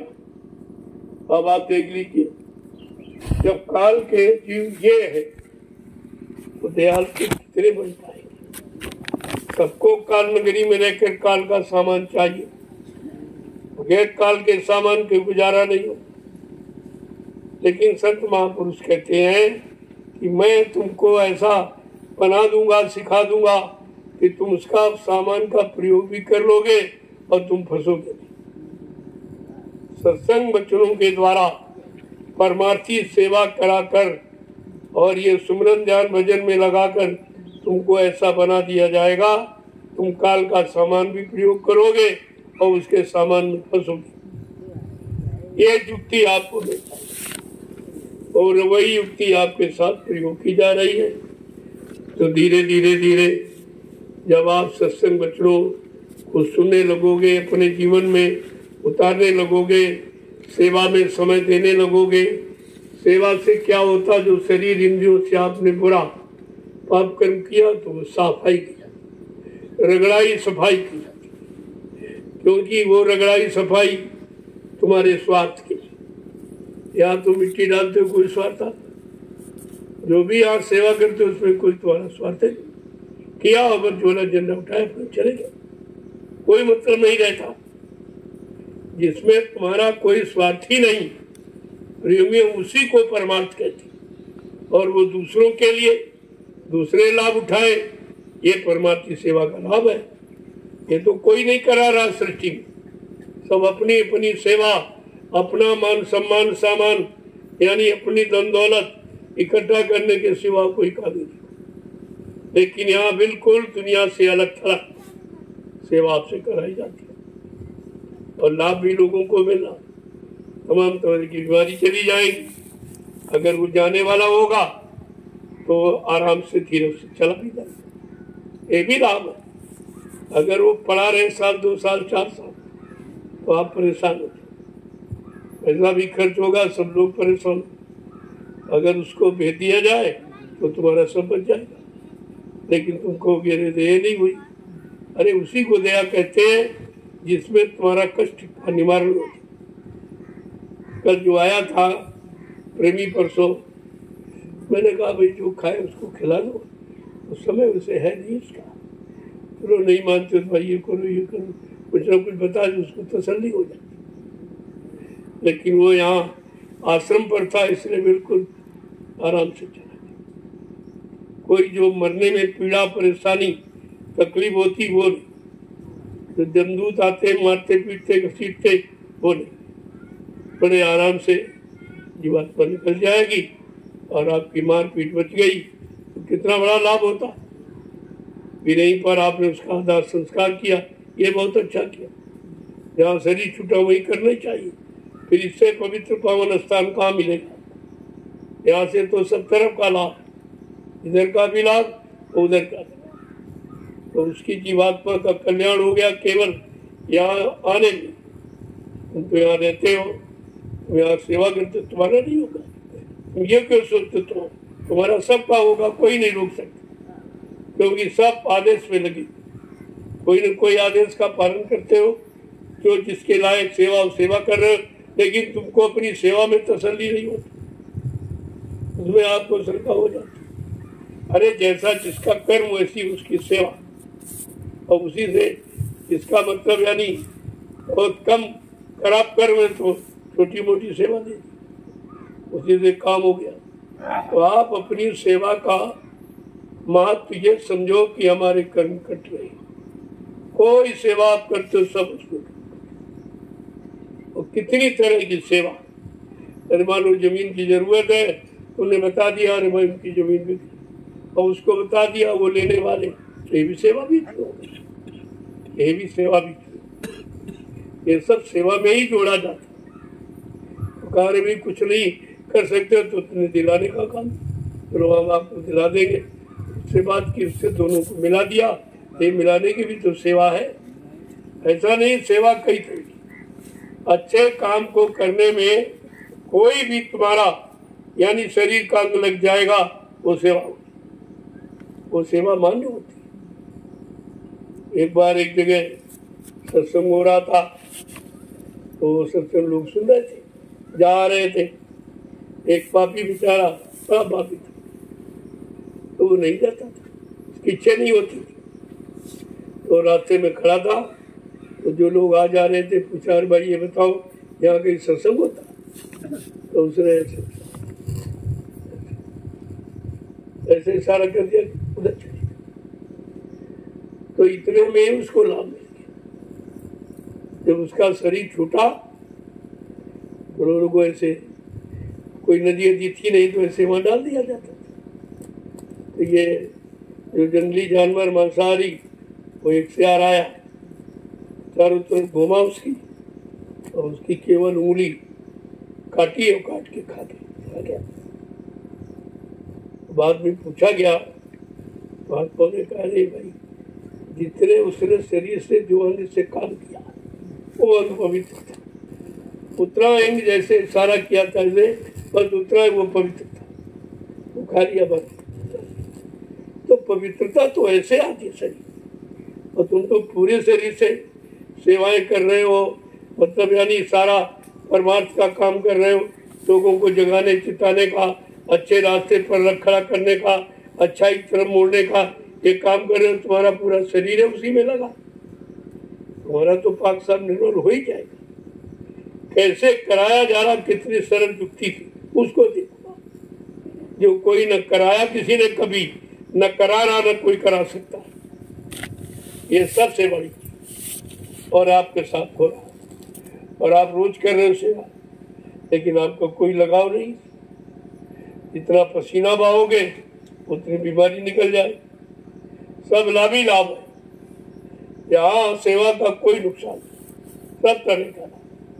पहले के जो पाप कर्म इकट्ठे उनमें भी कटौती हो जाए, कम हो जाएगा, आपके सरल कर दिया जाएगा कि आप बर्दाश्त कर सकोगे। नहीं तो ऐसे ऐसे जालिम कर्म करके हम आप बैठे हैं कि एक ही कर्म का अगर हिसाब कर दिया जाए उसी में चले जाओ, उसी में नहीं बचोगे। तो यहाँ सारे कर्मों को धीरे धीरे यानी खत्म कराया जा रहा, और आपको जिंदा भी रखा जाए। आप ही नहीं रहेंगे तो करेगा कौन? जब तक करोगे नहीं तब तक तुम्हारे खत्म कैसे हो? तो तुम्हें जिंदा रखा जाएगा अपने कर्मों को काटने के। देखो कितना बड़ा काम। तुम्हारा कर्म तो ऐसा कि एक ही कर्म में तुम शरीर छोड़, एक प्रेत आत्मा तुमको तुम्हारे शरीर को लेकर चली जाएगी। इसलिए आपसे कहा धीरे धीरे चला जाएगा, क्योंकि आपने उसको परेशान किया तभी वो आया, ऐसे नहीं आता, बिना किए का नहीं मिलता। तो जो आपने किया है उसी का निपटारा इस दरबार में हो रहा तो सहूलियत है, तो वो तुमको तो बेकार कर देंगे। इतना मारे इतना पीटे घसीटे कि तुम्हारी शरीर की दुर्गति होगी।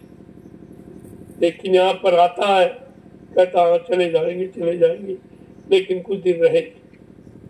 तो उससे पूछा गया कि भाई तुम इनके यहाँ क्यों आए हो? कहना देखो और तो हमारे जैसे खाने पीने वाले, उनके यहाँ जाने से हमें क्या मिलेगा? मैं सत्संगियों के घर इसलिए आता हूँ, ये सत्संग में आएंगे तो हम भी साथ में आएंगे, हम भी सत्संग सुने, हम भी परिक्रमा कर अपनी मुक्ति बना लेंगे, अपनी योनि को बदल लेंगे। तो जिंदगी परिक्रमा यहाँ करेंगे, यहाँ सत्संग सुनेंगे, भंडारे का शुद्ध प्रसाद खाएंगे, तो धीरे धीरे हमारे बदलाव आ जाएगा। इसलिए मैं इनको नहीं छोड़ता। अब यहाँ लोग कह रहे हम सत्संगी, हमारे यहाँ भूत क्यों आ गए? तुम्हारे यहाँ नहीं तो वो कहा जाएगा। और कहा उसको भी तो शांति चाहिए, उसको भी शांति चाहिए।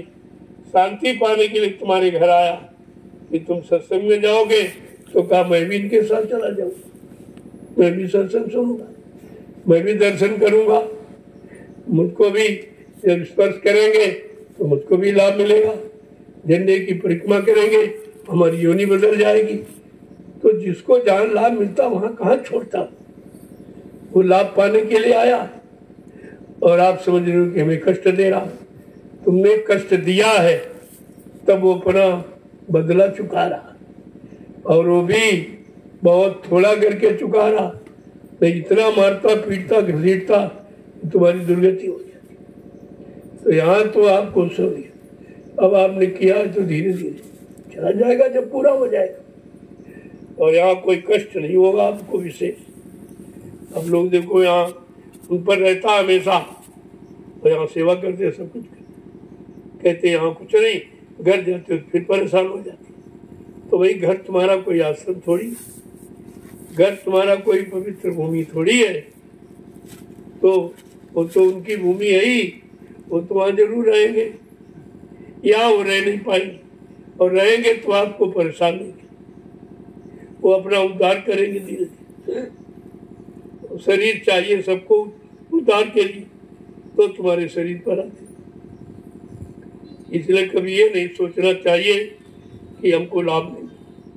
संत दरबार में लाभ ही लाभ है, लेकिन तुम्हारे पास इतना ढेर है पूरे कर्मों का, तो लाभ दिखाई नहीं दे कि कहाँ से लाभ दिया जा रहा, कहाँ से।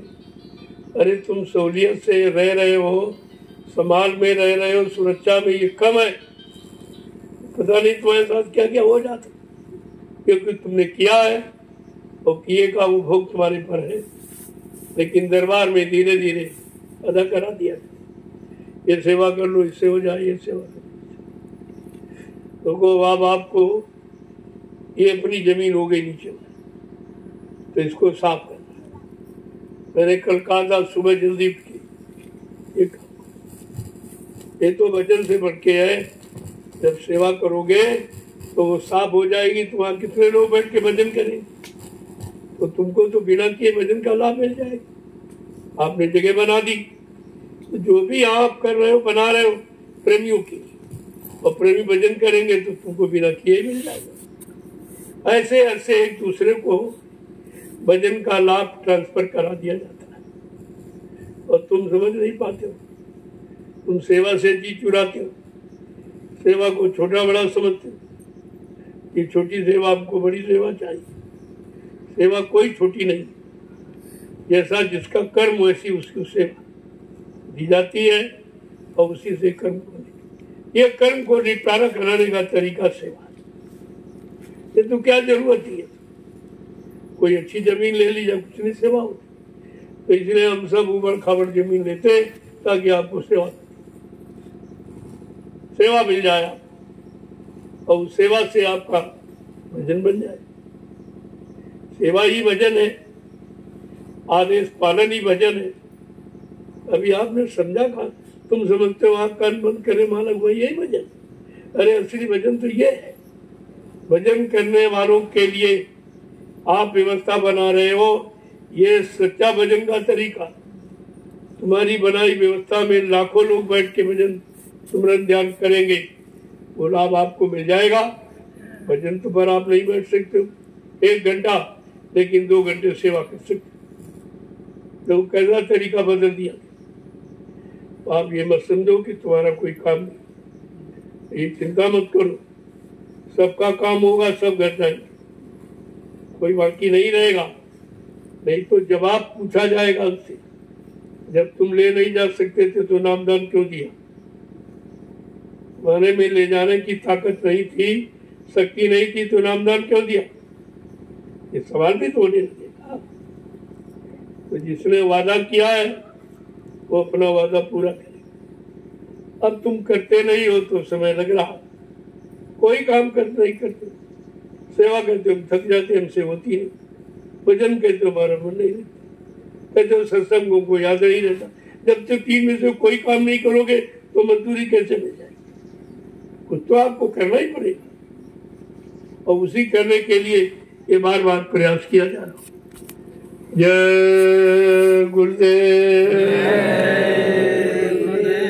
जय गुरुदेव,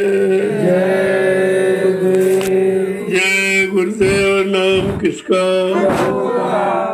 जय गुरुदेव। नाम किसका? प्रभु का प्यारा नाम। जय गुरुदेव। अब आप लोग खड़े हो जाओ। देखो ये रोज कहा जाता, लेकिन मतलब नहीं समझते। जब तक एक कहना मानोगे नहीं, तब तक कहने का कोई लाभ नहीं। लाभ आपको नहीं मिला। अब अच्छे सच्चे काम के लिए आपको खड़ा किया गया। जो काम तुम कर रहे हो कोई नहीं कर, पूरे हिंदुस्तान में जब जो तुम कर रहे हो कोई नहीं कर रहा, तो आपको तो लाभ मिलेगा। किए का लाभ तो आपको दिया जाएगा, तो थोड़ी लाभ की कटौती हो जाएगी।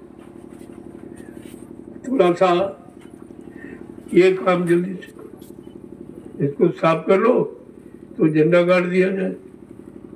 लोग आएंगे, परिक्रमा करेंगे, कितने लोगों के भूत भूत उतर जाएंगे, कितने की बीमारी कम हो जाएगी। ये तो सेवा सबसे महत्वपूर्ण है और इसे सबको करनी चाहिए। थोड़ा थोड़ा करो, ये सब हो जाए। इतने लोग हो, अगर सब यही जो उधर कोई निर्माण कार्य चल रहा हो तो उनको छोड़कर बाकी कोई सेवा नहीं आती।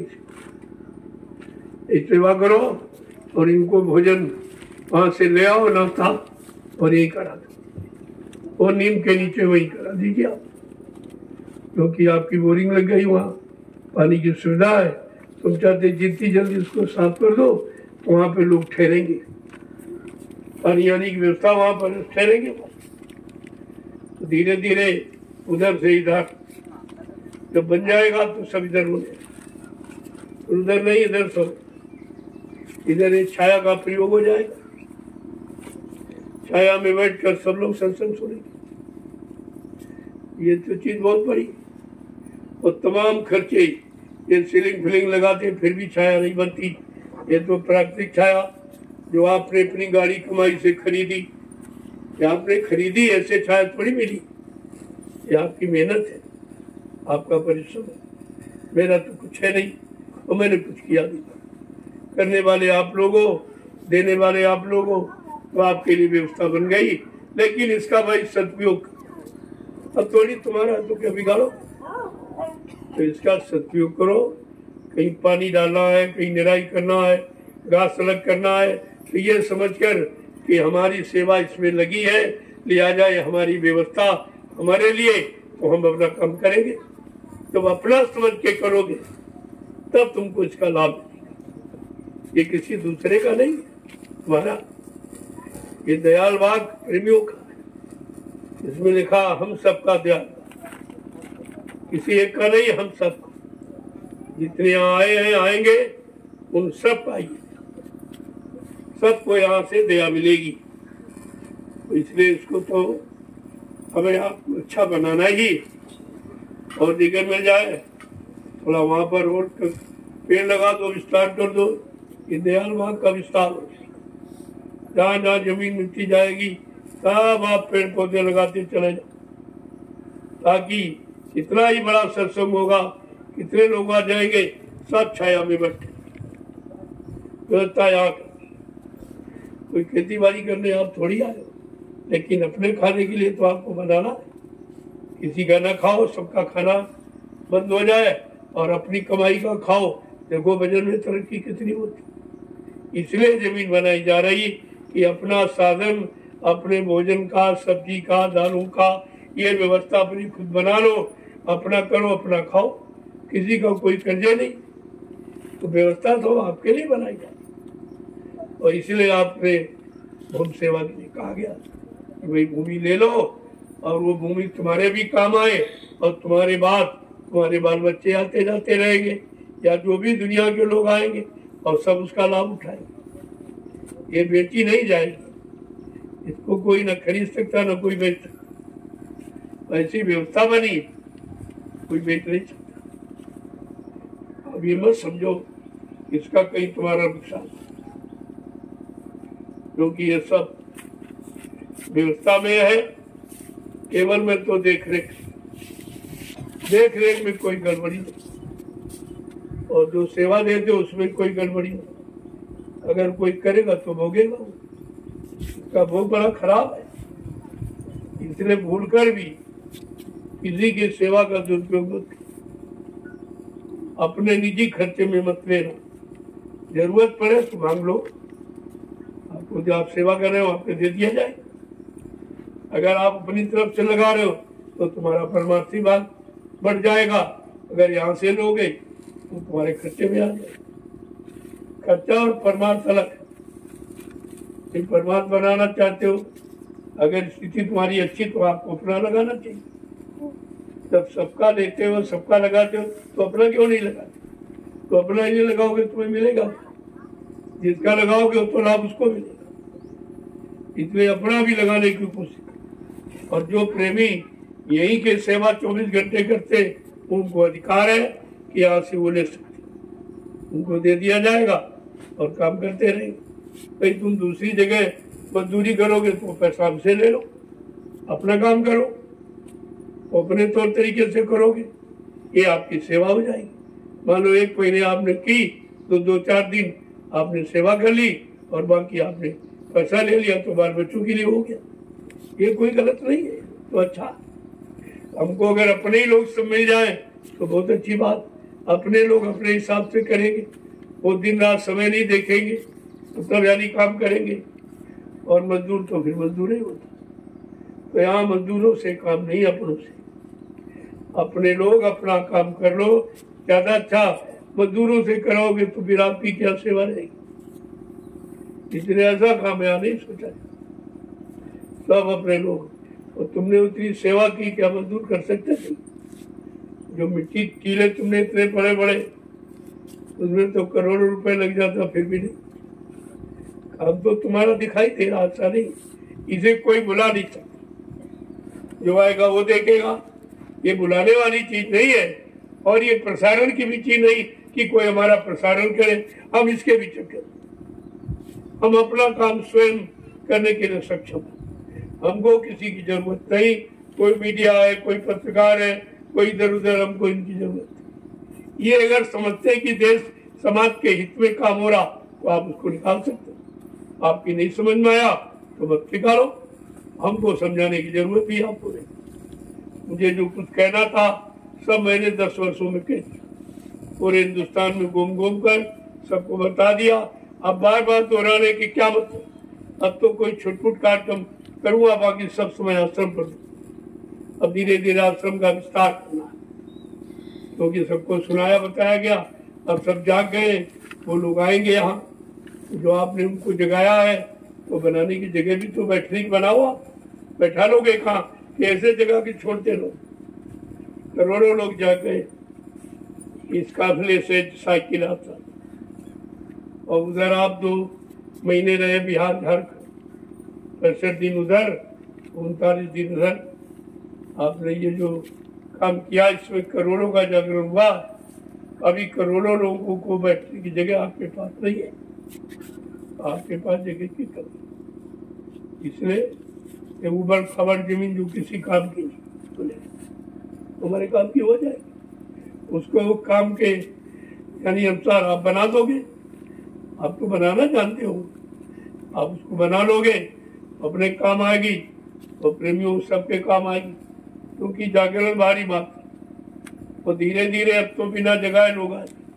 अब ये संदेश हो रहा, इसको आप उधर भेज रहे हो, तो क्या इससे तो अखबार बैठ के सुन रहा, धीरे सुनेगा, फिर वो संपर्क करने की कोशिश करेगा, चलो भाई संपर्क करिए, कौन है क्या है, तो यहाँ आने लगे। जब यहाँ आने लगेगा उसको सच्चाई सब मिल जाएगी, सब सच्चाई।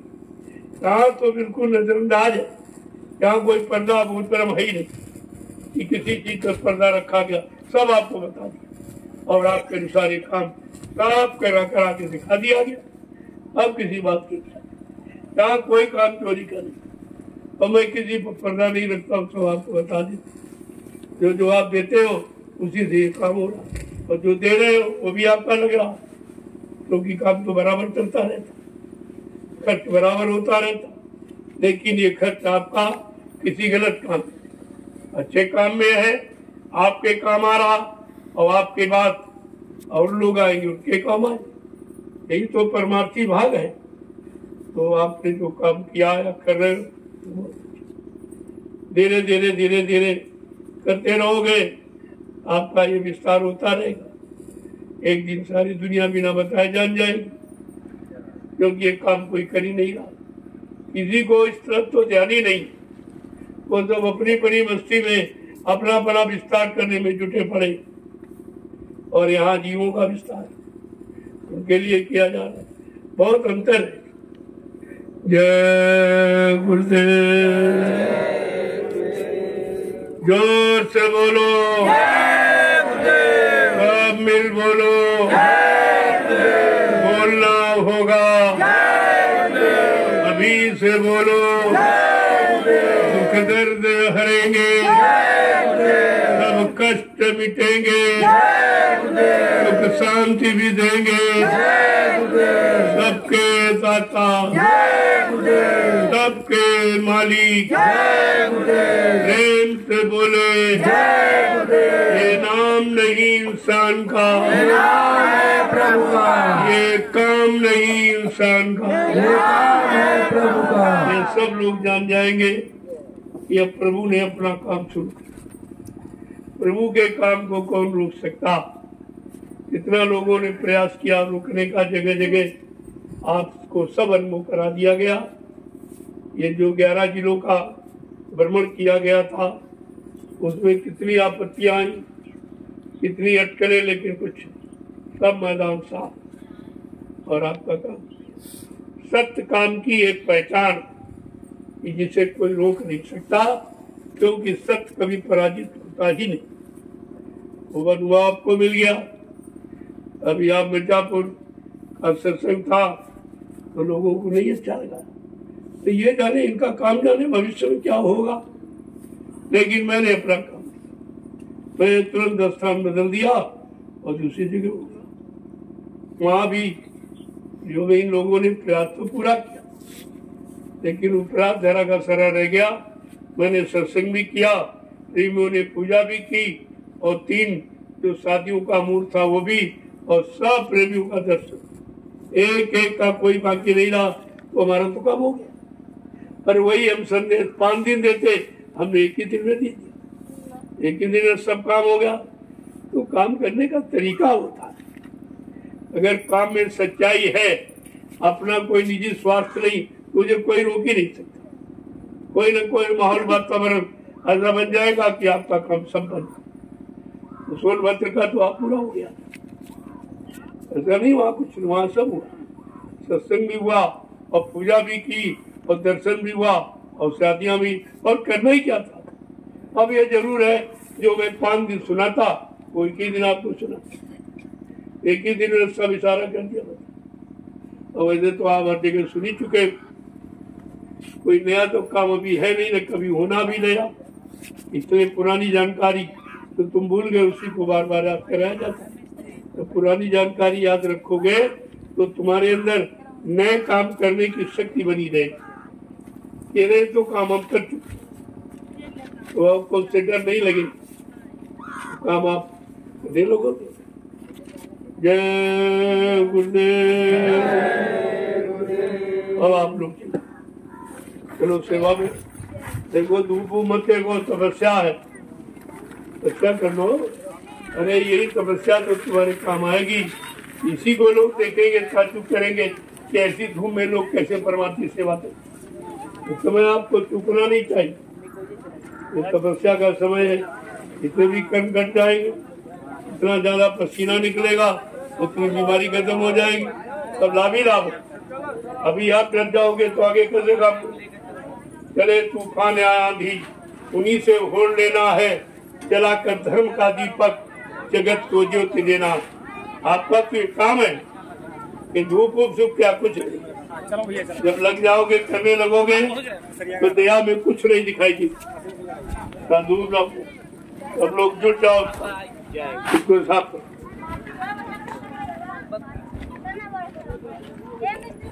शाम को मिलूंगा आपको, साथ को रोज ही आपको देता, ताकि तुम्हारे अंदर काम में सुस्ती ना आने पाए। कोई नई ताकत प्रसाद देता शाम को मिलेगा। अभी आप सेवा करो और शाम को काम मीठी सेवा करके बाद में प्रसाद ले। लगभग शाम के लिए वहाँ रोशनी का प्रबंध कर, थोड़ा देर तक सेवा चल जाएगी, क्योंकि उधर ठंडक धूप नहीं रहेगी, काम जल्दी हो जाए। उधर व्यवस्था कर, और अभी आप उसको इधर से कटाई कर दो और शाम को सफाई, मैदान को साफ करो। कुछ लोग तो फूस को इकट्ठा करते जाओ, ये काम आएगा, अभी छप्पर पर बन जाएगा, इसको फेंकना नहीं। तो प्रेमी को नहीं काट सकते हैं, कूड़े व्रत है, तो फूस को संभाल के इकट्ठे छोटे छोटे गट्ठे बना के एक जगह उसको रख दीजिए, अभी आपके काम आएगा। के पास बांधबली बहुत बड़ी है, तो ये साफ छप्पर वहाँ पर छा दिए जाएंगे। तो जो 15 अगस्त को सारी भीड़ होगी उसमें प्रेमियों को रहने की जगह मिलेगी। उधर जो लोग खुदाई नहीं कर सकते, कमजोर है, वृद्ध है, महिलाएं, केवल ये काम जो खुद पड़ा उसको इकट्ठा कर। मैं अभी आऊँगा, देखूंगा आप किस तरह से, अब तो सफाई भी हो जाएगी और ये फूस आपके काम भी आ जाएगा। और सफाई आपको करना है, थोड़े से खुदते जाओ और उसको बराबर मिट्टी झाड़ लो। जो आप फूट खोदोगे उसमें तमाम मिट्टी रह जाती, उसको झाड़ लो तो हल्का हो जाएगा, तो उठाने में सुविधा होगी, तो मिट्टी अपनी वहाँ पड़ जाएगी। तो कुछ लोग जो बूढ़े बुजुर्ग हैं, एक मोटा सा डंडा ले ले तो मिट्टी झाड़ते और झाड़ कर एक जगह पूछो। पहले तो आप काट लो हसिया से, तो वो काम आ जाए, इसके बाद खोद करके ला के रख दो तो जलाने काम आ जाए। ये सब काम में आने वाली चीज है। आप चलिए सब, मैं भी अभी आऊँगा, देखूंगा। जय गुरुदेव।